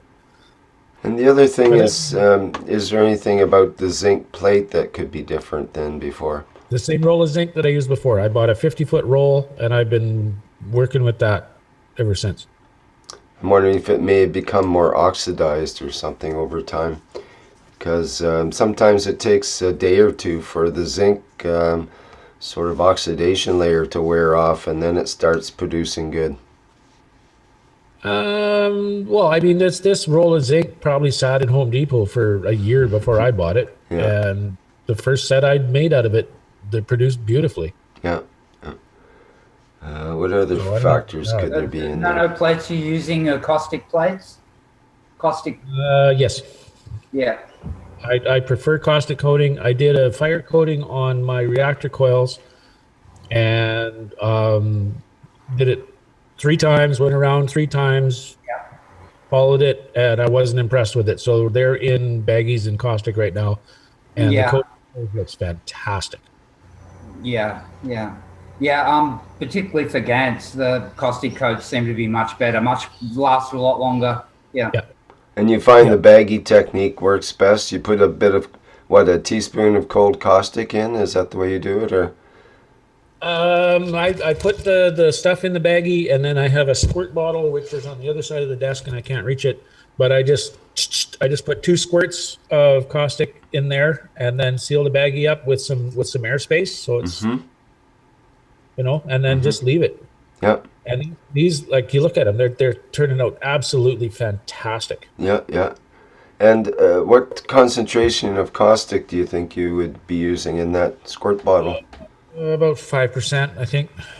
So like 50 grams per liter or something like that? Or? Somewhere in there, yeah. It wasn't that strong because I didn't want it to eat the bottle. It's just a cheap little plant sprayer from the dollar store. Good one. But that's it. I'm going to keep experimenting, keep trying different configurations, different materials. I've got a coil here. I'm going to try a coil like that. That kind of a connection on it. Yeah, I've got one that's similar. Once you get that nano coated and see if that makes a difference, I'll try one where the pin is not turned back on itself, but it's straight. So I have an emitting, plasma emitting. I'm going to try all kinds of different things to solve this issue. Are you going to try putting them in the freezer with the ice to see if you can notate any actual differences between, say, the coil with it turned under and the coil straight? That one's going in the freezer in a couple of days. Okay. with the ice. I just set up my beater laptop with a camera that'll survive being in the freezer. Mm-hmm. And I got some freeware time-lapse photography software. Okay. Good. And Good I'm idea. doing I'll put an LED light in there, so one that doesn't create any heat, so it doesn't overload my fridge, but it produces enough light that I'll get a good quality picture. And I'll do like one every probably 30 seconds. All right. It's going to make for a long video, but I can cut it up. And what are you going to? What I'm interested in is watching it form. Mm-hmm. I want to see how those bubbles, those elongated bubbles that we're seeing, how they actually form in there, and the only way to do that is with time lapse. Yeah, good John, idea. have you been making your pens with 3 coils? Yes. Yeah, cool. And these ones are 3 coils. I've got 2 coil pens. Vivek's got a couple of 4. I haven't got to making any 4. I have to strip some more 14.3 for. That's a lot of work stripping down 50 feet of 14.3 and. Yeah, it's fun, isn't it? Well, I'm in the middle, as you can see behind me. I'm in the middle of putting in a fireplace, ripping out an old beat-up furnace, painting, doing all my trim work. I'm like up to my elbows in alligators around here, so I'm trying to get something done first before I take on something else. Yeah, we're all wearing lots of different hats, for sure. For sure. All right. Well, that's my issues. I have no idea how I'm going to solve them. I'm hoping to get some decent GANs up here because I want to get my reactor built, and that's what's holding me up right now.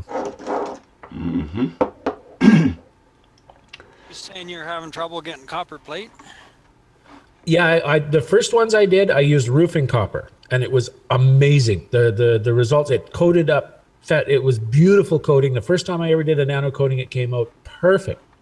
But in out here in the South Kootenays, I can't. There's nobody here that does copper roofing, so I have to special order it over the net. Okay, what I've been using, I just get 1-inch copper pipe, and I cut it to length, and I slid it down lengthwise with a table saw and just flatten it out into a plate. And that's yeah, I did that. I bought some pipe, and I did the small pipe inside the large pipe for the copper oxide, which looked really cool for about a day. You could actually see the GANs pour out of the bottom of that, but that failed in like 48 hours, and it just stopped producing. Yeah, well, I don't use round pipes. I flatten them into plate. Yep. And I took for the CH3 or for the CH3 and the copper or the CO2, I flattened the pipe out and nano coated that. I wasn't really happy with the coating, so I scrubbed it off and coated it again, and it turned out okay. It wasn't great. I think the pipe might have had some zinc or something in the pipe. It wasn't that pure red copper that roofing copper is. And I had horrible results with the pipe. So I'm trying something else. But I think Mr. Keshe did mention that the purity of the copper matters as far as quality of GANs goes. So I'm going to be looking around and try to get the best quality copper I can get. And from what I understand, it's either wire or the roofing copper. That's going to be your highest quality. I mean, I'm a tool maker. I can go to some of my suppliers and get a block of pure copper, but I don't have the way to roll it down into a plate. They have sheet at 5 thou and 10 thou thicknesses at the metal supermarket. Yeah, the closest one is Richmond. It's 250 miles away. They do ship, I think, but yeah, it is a bit of a pain. Yeah, like I said, if I'm going to get decent quality copper here, I have to order it and have it shipped in. Yeah.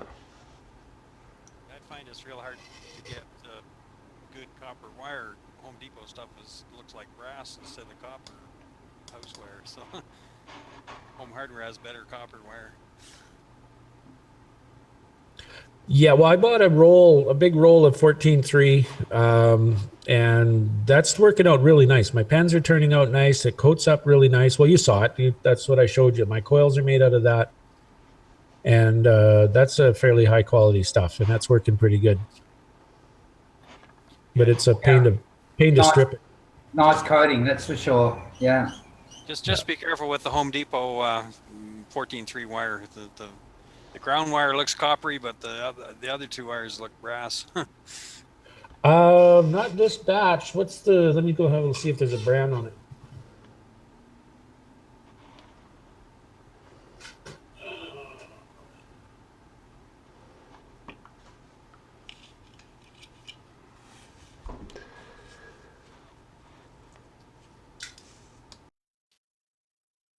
Romex. What does that say? Simple. I don't know. It's just.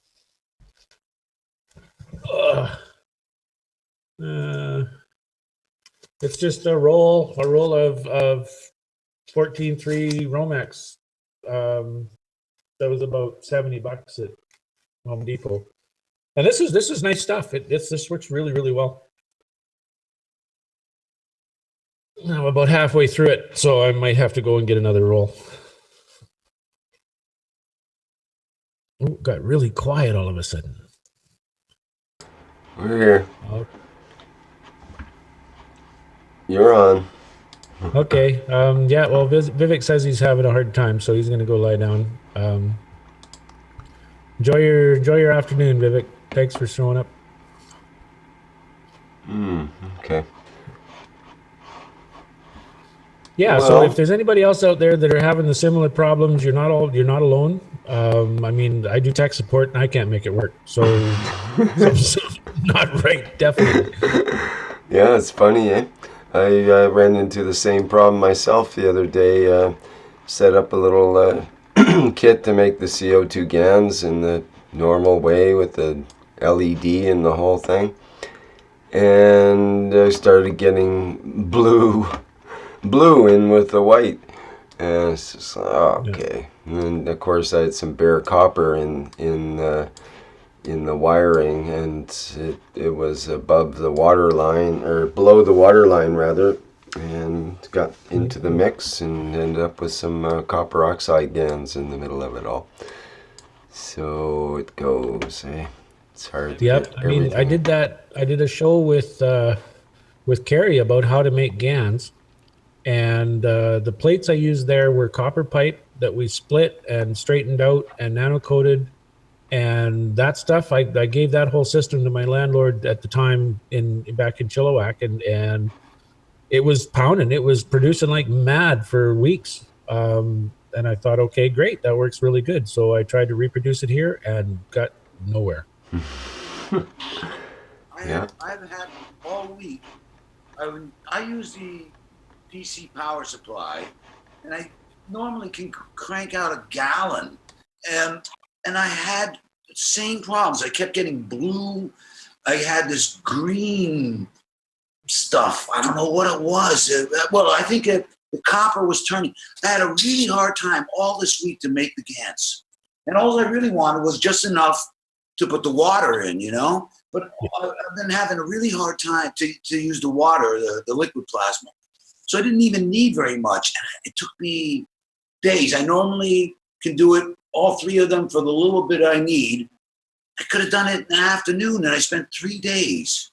And washing it, and I washed it, and you see the amino acids in there, and then it turned it black. Very strange, because I've gotten, I don't know, many liters of GANs before and never had any trouble. So maybe there's something going around. Well, one of the things when that folks, they're starting to realize it now, but they didn't realize it at the beginning, was if you use electricity on your GANs making, it's extremely fussy. Otherwise, you get a really low quality GANs.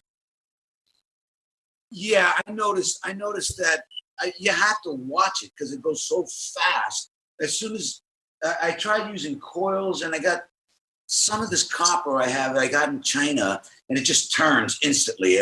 Within I'll be getting perfect blue, and then I get this green. And the copper and the nano layers wear off really fast.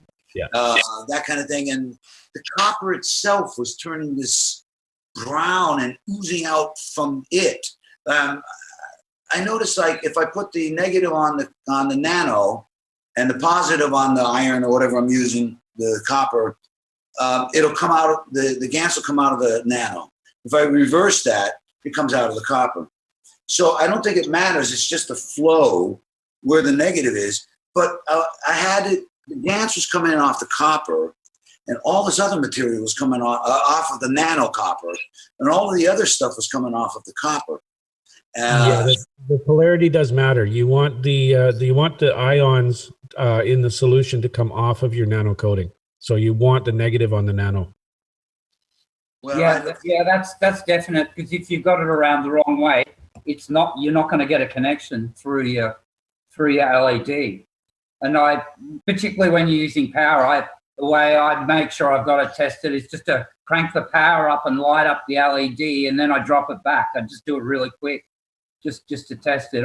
I'll use an earth bar in the middle with alligator clips, connect to the earth bar off to each parallel container. I find you get better connections that way.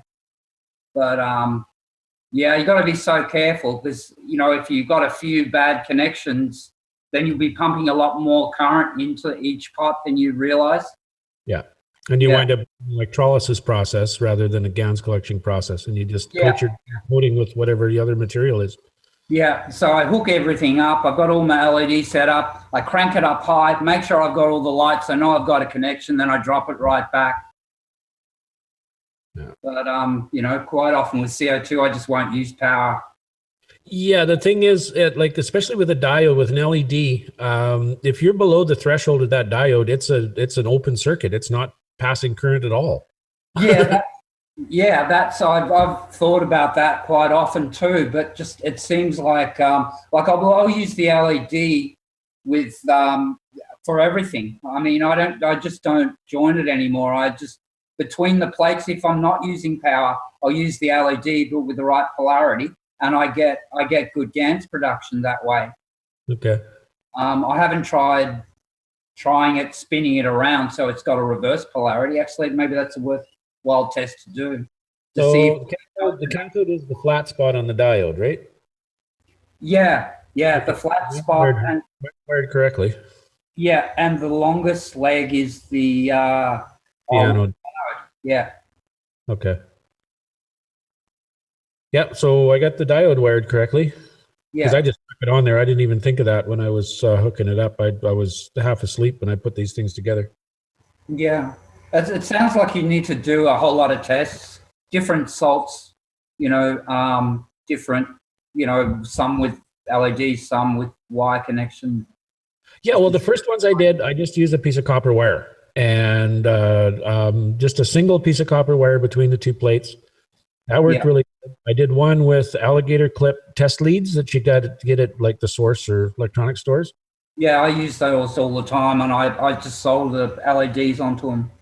Yeah, and when I used the alligator clips, I wasn't impressed with the results because the clips themselves basically rotted. Oh yeah, if you get any, that's deadly. It chews them up really quick. Yep. So I stopped using that, and I just wrap my wire. I'll make a little pin on the zinc plate, and I'll wrap the wire around the pin on the zinc plate, and then fold it back on itself, so it's a nice, solid, tight connection. With a plasmatic connection, basically, I just run the wire through and fold the zinc over the nano-coated wire, so it's encapsulated, so it's not actually chewing up on the wire. It should be working. It's driving me nuts that this isn't producing like I expect it to.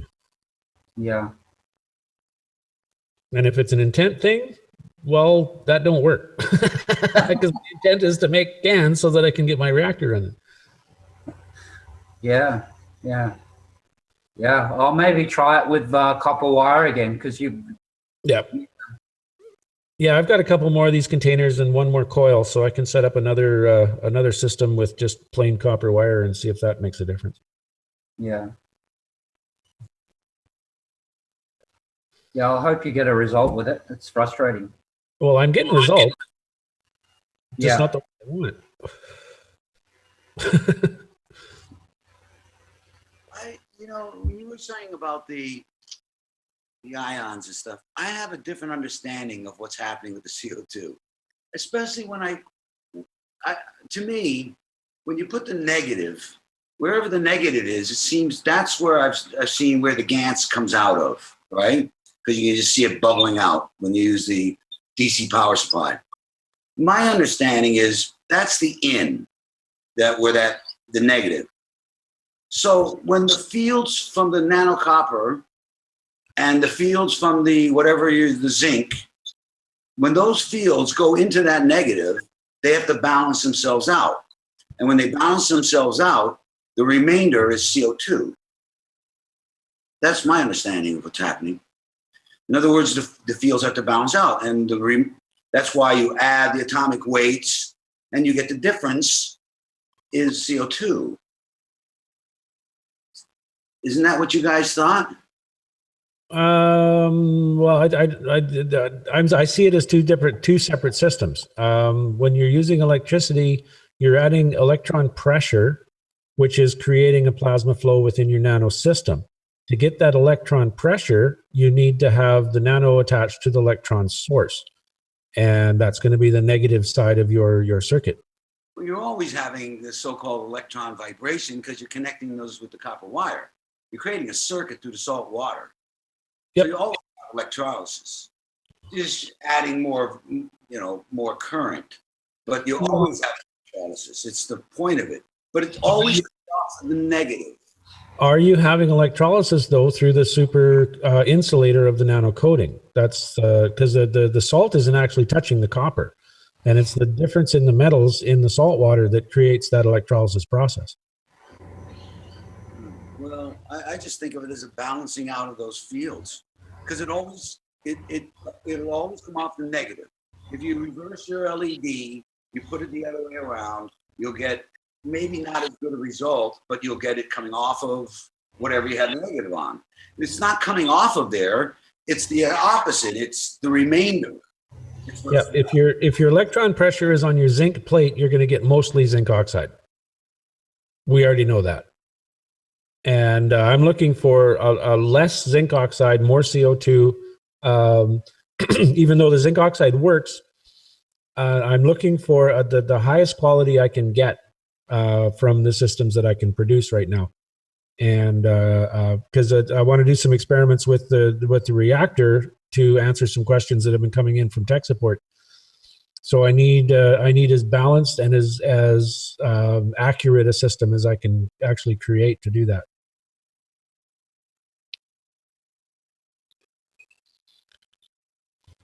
Which is why.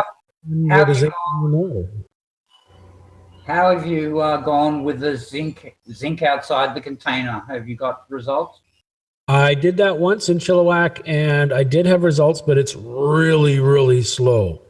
And I wasn't using a diode at that time. This one, I've set it up in a slightly different way so that distance is not going to be such an issue, because there's all of the distances around that within the range of the container, because I've got a cylinder of zinc with a cylinder of copper, a nano-coated copper offset from center.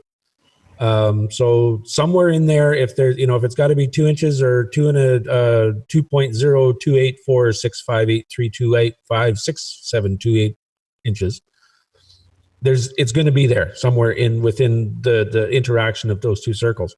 Yeah, that makes sense. Yeah. The first one I did, it was just two plates on the outside, one the nano-coat plate on the inside and the zinc plate on the outside of a square container, and it was like insanely slow. I refilled the thing like 6 or 7 times and barely got just a little tiny skiff in the bottom. Yeah. Oh, look, I think even the shape of the containers and the thickness of the containers and how full you fill them, I think all those factors can have an effect. Most likely. I'm pretty sure it does. Yeah. Yeah. Salt concentration, the type of salt, some people are using sea salt. They go to the aquarium store and they buy sea salt from the aquarium store and that's working for them. Some people do that and it doesn't work at all. So there's so many variables that we're not yet playing with to come up with an actual clear picture of what's really going on. Yeah, I'm not too far from the coast, so I'm just using seawater for everything, really, until I want to get something more pure. Right. So you're what, 3.25% salt? Yeah, yeah. Whatever the salinity is here in Queensland. Yeah. Yeah.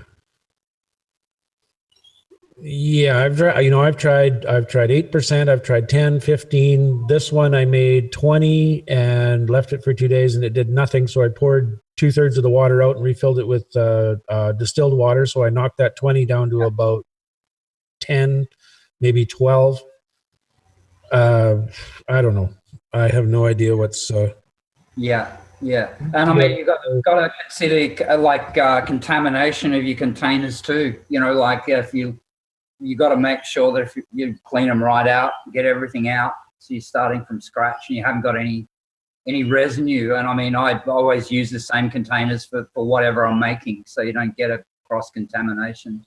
Yeah, well, so far I haven't reused the containers. I've always used a fresh, brand new container every time I start a Okay.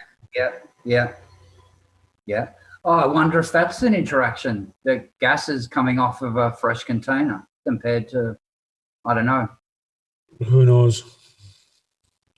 But again, a fresh container, it's going to sit on the store shelf for a year. So it's going to be outgassed. If you get one straight out of the mold, it's going to stink. It's going to outgas for a couple of weeks. But you get one out of the store, it's pretty much inert by that time. Yeah, that's true. That's true. I kind of find with COU that I actually leave a little bit in the bottom of the container when it's kind of like a seeding thing. It seems to like shoot off really quickly if I do that. Okay. Yeah. That's interesting. I don't know. I'm going to keep doing it. When I find something that works, I'll let everybody know. Yeah.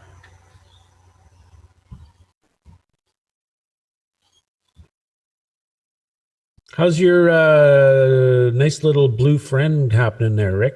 You've been playing with that this week?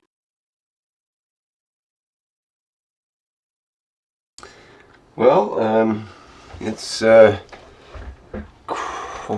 you can see in my video here, you can see it quietly sitting in the middle of the table there, and the two let me see if I can, I'll just move my camera. You can see the I'll turn this other light off so you can see. There's two lights over there. Oops, so hard to see. Yeah, okay. That's just a big bright flash in front of the toolbox. Yeah, there's a light stand you can see over at the corner of the table there, and that has two LED lights in the lights actually, and they're plugged into the MagRav unit there now. Those two lights you can see on the stand there to the right of the MagRav. They're supposedly 40 watts, but I think they're less than that in LED watts. It's a little confusing what they mean by wattage nowadays. Well, I think they're 40 watt equivalent. They'd be either 3 or 5 watt. I think they're 7 watt actually, but yeah. So so it's working fine, and I get. You got enough wire? Camera a bit here. I'll just turn that around. I get. I can see fields as far away as about there. Well, it grew a little bit. Yeah, it did. And up here, still, it reads, about 1.5 foot away. And it's interesting, when it reads at that 1.5 foot, it tends to go in like a cycles.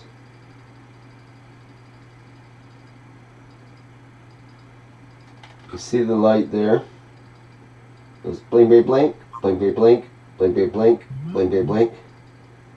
like it's pulsing. Yes, exactly. So that was interesting. And the other thing I've noticed is with the other gauge, it goes further out than it did before by probably a couple of inches. Oh yeah. It used to be about here, at about 8 inches. Now it's more like, well, it's a couple of inches more, and especially at the top here. Oh, nice. Yeah. That's quite a bit further. That's about double what it was before. And the other thing that's interesting is, I don't know if I can duplicate it or not, but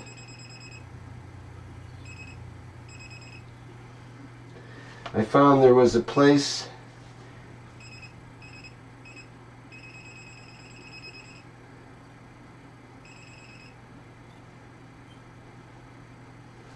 well, there seemed to be an additional layer, an additional field. Like there's this one, then it went dead, and then there's an additional one.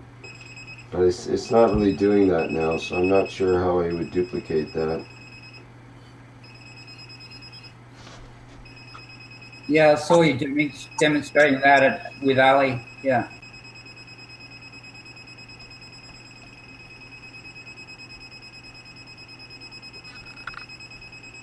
Like I can kill the field by going like that.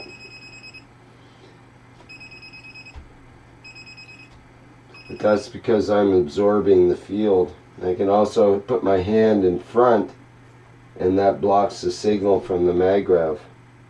Okay, so that tells us it's not a strictly EM field then, because EM would go right through your hand. Well, the thing about it, EM fields is the body absorbs them like crazy. So I think that Yeah, it does the same when you touch the coils. It'll just, yeah, stop the field. right. Think about trying to put answers in the star formation around that. Oh. Can't hear me. Ganses in the star formation around it? Is that what you said? Yeah. See what would happen if you put just, mark off the equal position on some stands or something. Put 3 of them around it, like upside down star formation. Just put some ganses around it in an equal position from it. That's a good idea. I'm going to put some GANS water in ping pong balls, actually.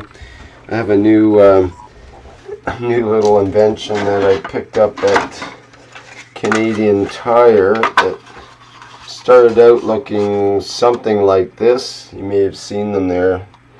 I took it all apart. This is a little fan that sticks in your cup holder, okay? And it's 12 volt. I gutted it, of course, and now it's empty. But what it had in it was this little motor and this, come out, this really cute little squirrel cage fan. And the fan went on the shaft, went down quite far, about like that far on it. And the whole squirrel cage fits inside of this housing and rotates with the motor in there. It's very simple kind of apparatus. But I thought, well, it's got a rotating motor, so to me that usually means I can do something with it. And so what I decided to do, let me just put it in its proper place here.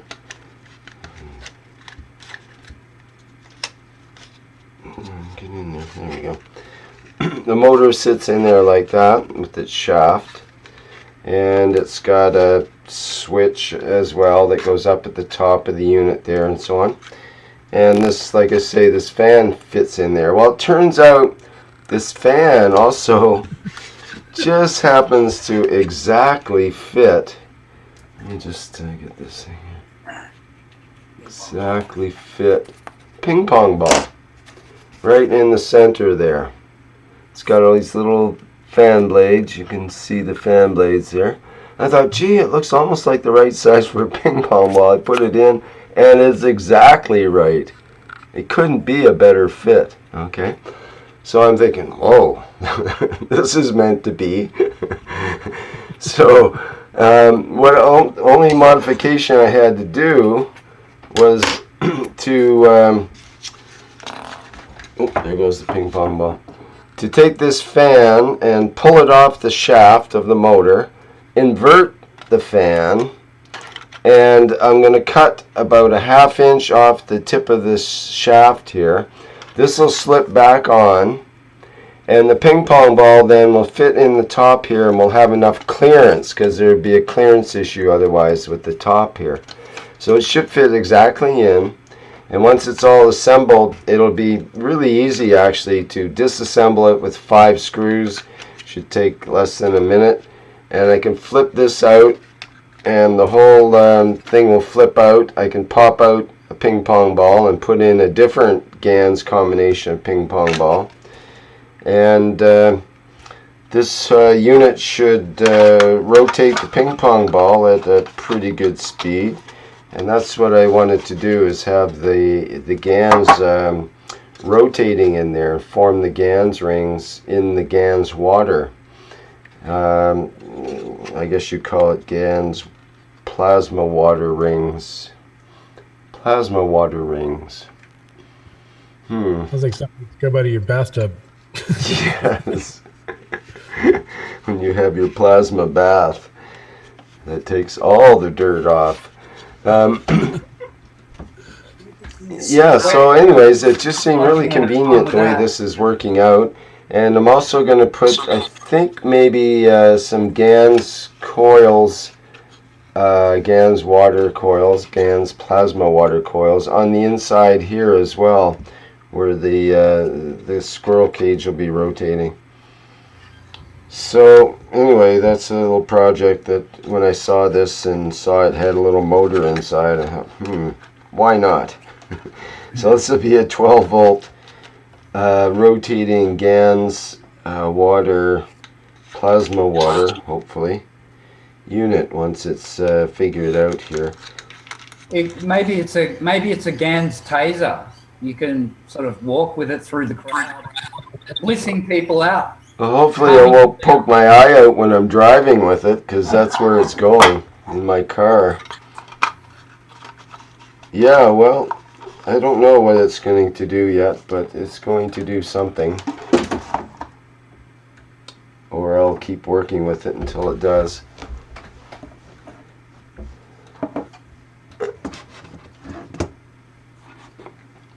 Alrighty, anything else people would like to show? Show and tell time here. Gonna have to wrap it up pretty soon, I think, actually. Have you guys seen that device on the net right now? It's like a perpetual motion machine, and it's basically it's set up like a set of scales. It's got a counterweight on one end, then it's got a ball bearing on the other end that runs around along a track, and it's pivoted in the middle where the ball bearing is, and it's weighted so that it will lift the weight on the pendulum on the other side, drop down onto a block, and then bend in half, and the ball bearing will roll down, and it'll reset itself. It just keeps seesawing continuously. So simple. It's just beautiful. I don't think so. No, I've seen so many of these supposedly perpetual motion things, and there's always a trick to them. Someone's stuck in a battery or some other little thing to make it so that it works. I'd like to see it though. You have a link there? Or? Yeah. I won't be able to show it on video here because it'll probably be a see if I can bring it up. High volume one. But if you can put the link in, we can show the link at least. Oh yeah, okay. That's a good idea. Yeah, I don't think this one was a gimmick. This one actually made sense, and it was just to balance the forces with the ball rolling back and forth, creating an Yeah. imbalance position, and then it rolled back. The imbalance went to the other side, and it flipped it. Interesting little tool, something that's super easy to build too. Yeah, it made sense. No, I can't find it right now, but I'll show it next week if. I Yeah. saw that too. It was presented on the internet. It was someone on the table just assembled together, and it works like unbalancing things. What did you think, Sylvester? I think this, is very logical, and what you see is basically a functional things can be. When I was in Italy, in Bari Barletta, it was a big mall close by the office, and when we got in, there was a bunch of things made by Da Vinci originally, and those things was presented over there, made by wood, and it was very amazing things back then. Like cars works like different things what Da Vinci basically created. So this sounds to me very close to what Da Vinci worked back then about using the gravitation. But of course, you cannot call it perpetuum mobile because eventually those parts going to roll out.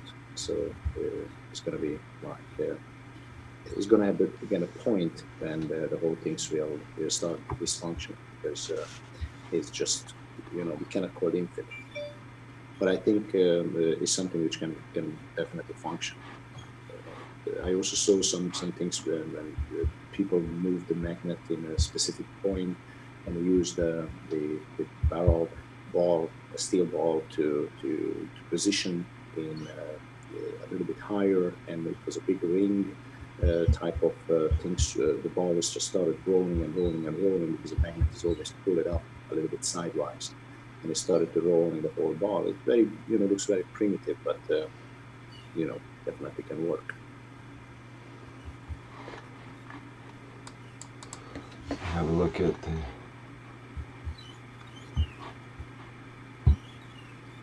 It's basically on the internet, like an individual with a face just showing the hand on the table and presenting the item, showing the back and forth, the sidewise, upwise, and just presenting how it is, how simple it is. Yeah, I found the video on YouTube. It's called The Infinite Oscillation on YouTube, and I put the link in the chat for everybody. Just having a look at it here now. I don't want to. John was just about to do it. Okay, cool. It's worth a look.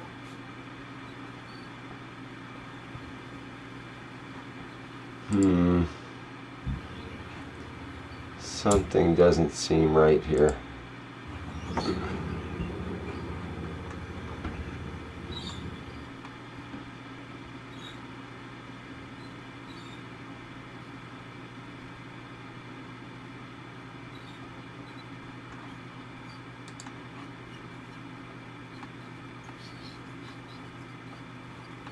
Anyway,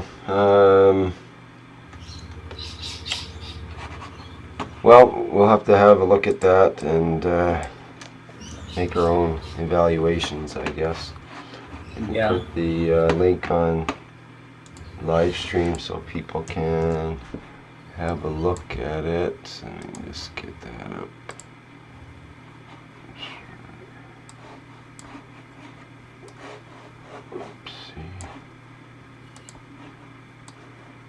There we go. This is the, what's it called again? The infinite oscillation. And it doesn't say that it actually works. It's actually, it says the maker is explicit that his devices are not real, what do you call it? Perpetual motion.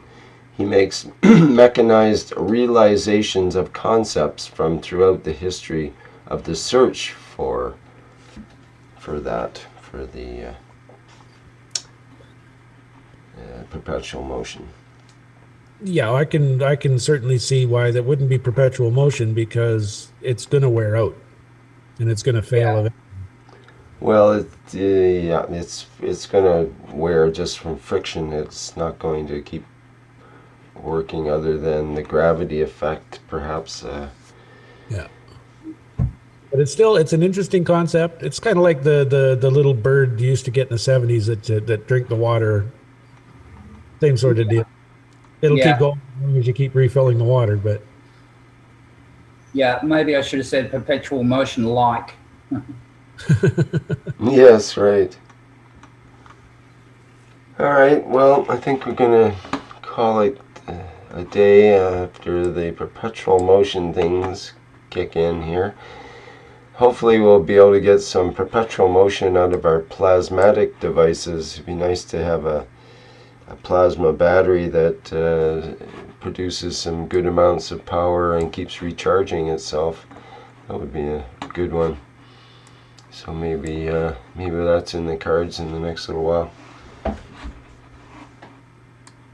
And I think we have the Knowledge Seekers Workshop coming up on Thursday for at least an hour. We're expected to have an hour at least from Dubai, some sort of... do we know what time, Rick?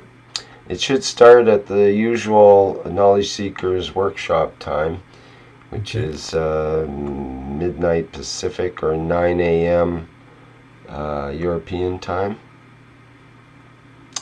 And yeah, like I say, we'll be good for an hour at least, so that's the plan at least. Oh, that's great to hear. Yeah, great. Yep.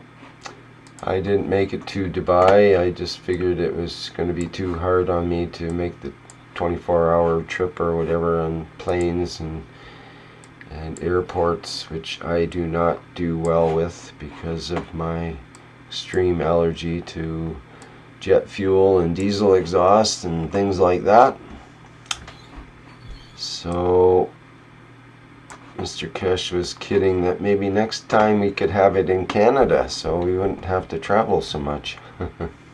That's a good idea. Maybe he's not kidding so much. Maybe we can actually arrange that if we can convince our government to have a nice pardon for Mr. Keshe and so on, which I would like to accomplish at some point. Yeah. I just wanted to say your setup looks great, Rick. Oh, you mean the lab setup, or? Yeah, yeah, yeah. That's getting very organized. It's getting a little cleaned up here, and yeah, there's actually it's a bit of disrepair, but it's a lot of stuff here, all tucked away in different places, and yeah, and this is after I took most of it and put it away and stored it in the trailers. The boxes were piled up here. It was getting out of hand. Yeah, yeah, So, 1001 projects. Yeah. Oh, way too many. Yeah, it's got too confusing. So I'm trying to simplify now and get down to the very basics of what I want to accomplish. Yeah, yeah. No, it's got that minimalist look. Yeah, we're getting there. It's going to be even more minimalist as I go along. It just takes time to go through all this stuff. I'm also thinking of setting up another room in the back that I used to have as a bedroom, but now I don't think I need a bedroom now. I just need more lab space. So I think it might have to get donated, put some tables in, and create more lab space. Yeah. That's the cure for having too much stuff. Get a bigger house. More room. No, it's better to minimalize, because otherwise the more room you have, the more it expands, and pretty soon you're expanded more than your capabilities. So that's what happened to me here. But Rick, sorry, Rick, this is Sylvester. Just by going back to your things when Mr. Keshe said that Canada can be your next spot to have an event. You know, what I see, we have more and more manufacturers signing the contract from Canada. Francois Foucault just about to finalize his contract. Also, we have two others just processing the documents. So we have more and more people coming in, and with your help, I think we can build up pretty good operations in Canada. So me and Armin, we are here to support you guys. So just please, let me know, and we can push the things forward in Canada. So this cannot be just a sentence, but we can make it as a reality. Right on. Yeah, I'd just like to say that I am planning to have a meeting of people that are interested in the Keshe Foundation Canada and how they might be able to help the Keshe Foundation Canada and how Keshe Foundation Canada might be able to help them, and just communicate with general people of the population to see what they want to have happen with Keshe Foundation Canada, or what they some of the expectations and dreams of people and that kind of thing. And I'll have another meeting after that with people that are vetted and are, either working with manufacturing or otherwise vetted and are able to discuss some of the more inner things without, to have the people that are properly passed by security and so on. So hopefully we'll have two meetings, one of the general public and one of more specific people, and try to get some plans organized and general input as to where to go. Just let us know, if you need us to be in one of these meetings, or what are you planning, or Well, how you would certainly be welcome in either of those meetings, and hopefully I'm more than happy to come and help you as much as I can. Great, yep. So I expect maybe in a week, probably closer to 10 days from now, maybe on somewhere around the end of the month. I'll have to schedule it in. We'll see what's best for most people, and make an announcement and have that first meeting. And you know that the machine which built by one of the Canadian gentlemen, the automatic by machine, John Francois. Right, that machine is delivered in the United States, so they've already assembled, and we learn a lot by doing that. Armin was there, and so it's also great news. So we can have more of these machines installed in locations, and hopefully in Canada also we're going to be able to implement these installations. Then it's going to be definitely speed up all the processes, all the manufacturing process going to be speed up. More and more the device going to be going to market.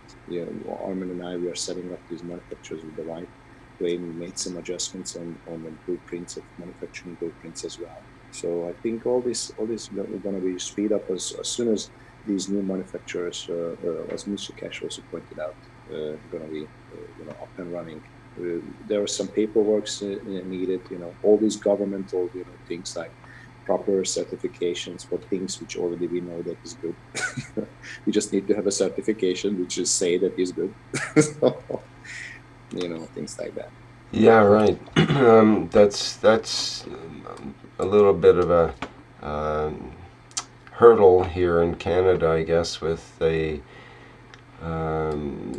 Canadian standard CSA approval, and I'm not sure how that's progressing at this point. But I looked into it briefly, and it's there's a bit to it in order to get through that one. But there might be other ways that that products can be distributed as well. So these are some of the things. Some communications among the European manufacturer applicants when they actually brought up the idea. We discussed it about DIY kits. When you create a product on the way that the final touch, the final screwed in and assembled together like in an IKEA furniture. Then the customer itself is the one who's basically putting the things together and initiating and starting and doing something with it. and by legal, terms that can go into a different category. This is all things which, 200, 300 years ago, we do not have this type of problems. If we know that you can make a nice bow, we just go to you and ask you to make a bow. If your bow is worked, you just ordered more. But now we need a certification that your bow is really working. And we need to certify your bow. Yep, well, so it is in the modern world. Yeah. But thank you so much, all your efforts and all your great work. I cannot say it enough time. I see you all the time doing these workshops and things, and doing also these group meetings of plasma reactor groups and these amazing things. So just by slightly, I heard. What is your plan? Because I'm also far from Dubai. So what is your recommendation? Go and follow the things that's happening, or you want this discussed in off record, because you're still on recording this meeting. Well, it's up to you. Do you want to say something about that now, or? No, I just wanted to check with you procedure, because you also far from Dubai. You're not getting to Dubai. Myself, John, or as well. So I just would like to get some updates. Maybe we can organize, something. But let's talk after this. Yeah, I'm not sure. A lot of things are still up in the air about Dubai. I know Vince is there, and he'll be setting up things for doing a transmission and so on. Okay. So that's about all I know, and we'll just have to wing it as we go, as usual. Thank you so much. As far as I know, there is the Knowledge Seekers workshop, though, that will start. Where would we be tomorrow? Well, tomorrow about this time at midnight. Less half an hour. Basically, because the one which should start it right now is basically 36 minutes ago, but you're saying 24 hours later is going to be. Yeah, roughly. It's about 24 hours, a little less. Half hour less than 24 hours. Okay. Thank you so much, gentlemen. Thank you, John. Okay. Alrighty, so I think we'll wrap it up for now. Is there any other last questions or comments? Anything that needs to be shared? I have something I'd like to say. Okay. You look so much better now that MagRav unit is around you. You look more peaceful. You look happier. So here's to the plasmatic fields that come out of the MagRav. Yeah, it could be working that way. There's other factors in my life too that have helped. So taking a break has helped as well. From getting help with the online teachings, with hosting that and so on, has helped a lot. So I don't have to be up every night, and I've actually gotten some rest in the last month, and that's made a huge difference. So yes, but having the MagRav it's really nice. It's feels like almost like a safety blanket or something. It's you got a friend. Yeah, and I mean a couple of people have held it here. Milena held it, and it was like this. Some kind of sacred child or something for her, and Guy held it, and in a different way, and he felt like he was he had the pen up to it, the little pen, and sort of playing with it, teasing it a bit, and it makes a difference. It definitely makes a difference. We had a strange thing occur, which I relayed in the last workshop, that I plugged it into a power bar, and all of a sudden this little doodad wouldn't light up at all. It wouldn't do its lighting up thing and all that. It just was totally dead around the MagRav unit. Yet we could get a reading on the wires going up to it, and everything else plugged into the power bar worked fine. But it turns out the MagRav unit is particular in the orientation of the plug, and this particular power bar, the plug had been miswired, and the two power and common wires were reversed in the power bar. So it worked for almost everything, but not for the MagRav unit. It just ceased to work at all. Fortunately, when we reversed the leads to the power bar, the MagRav unit started working fine after that. So we managed to not destroy it, at least, and I do believe that tends to invalidate the warranty. If I'm correct, Vivek probably knows about that. I don't think he's here right now.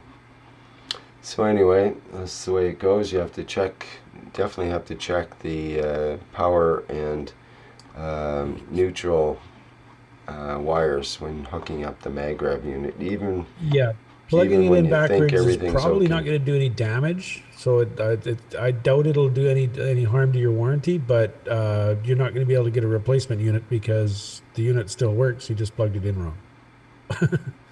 Right. Exactly. Hey, Rick, Uh-huh. do you feel any different from when you were at Ollie's to your place? Well, I feel different because when I was at Ali's, I only had a couple hours sleep, and I was barely able to keep my eyes open at all during most of the night. I was really trashed. And also, I cannot handle the air pollution in Vancouver and just the general trip of the ferries and so on to get there and back. And I get so trashed out from that any other effects are negligible in relation to that. So it's hard for me to tell exactly what You look effect like from. two different people from then to now.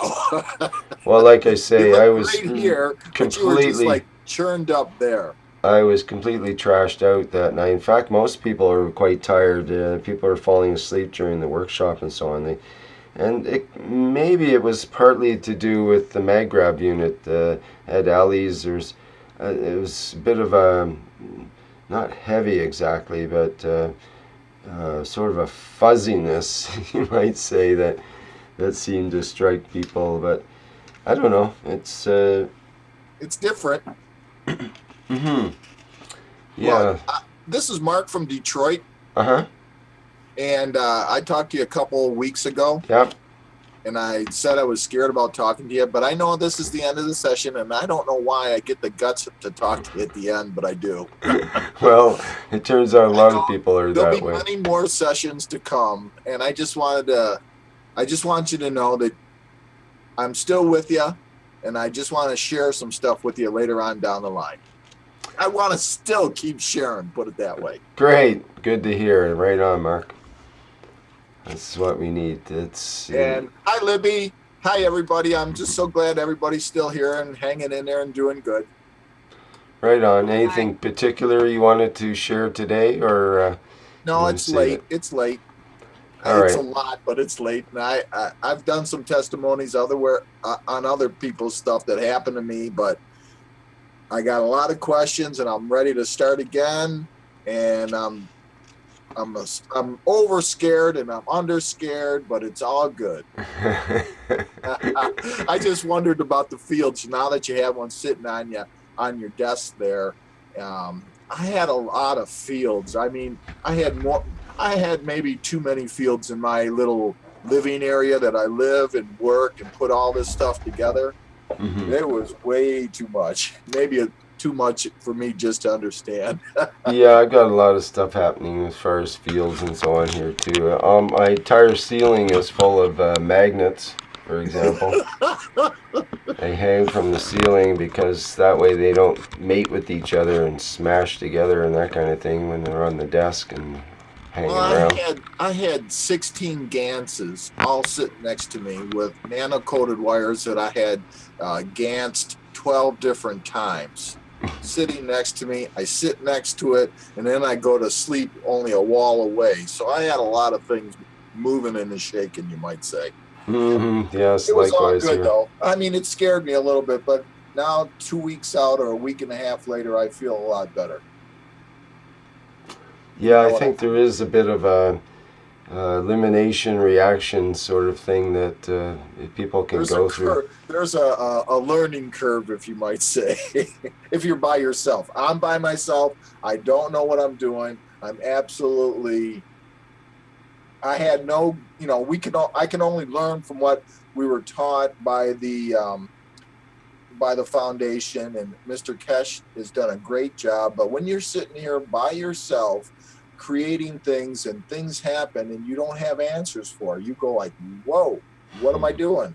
So you got to stop, reevaluate, think about it for a minute, and if you want to start again, start again. If you don't want to start again, you don't start again. I want to start again, but I need some friends to help me a little bit, and that's why I turn to you guys. Right on. Yeah.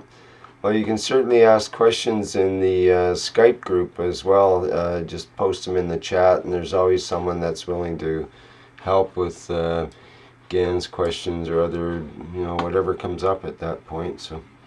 Oh, it was a lot more than that, but it was a lot higher than that. But anyway, I don't want to keep you up. You got to go teach tomorrow. We're having a great time, and I can't wait again for tomorrow. Right on.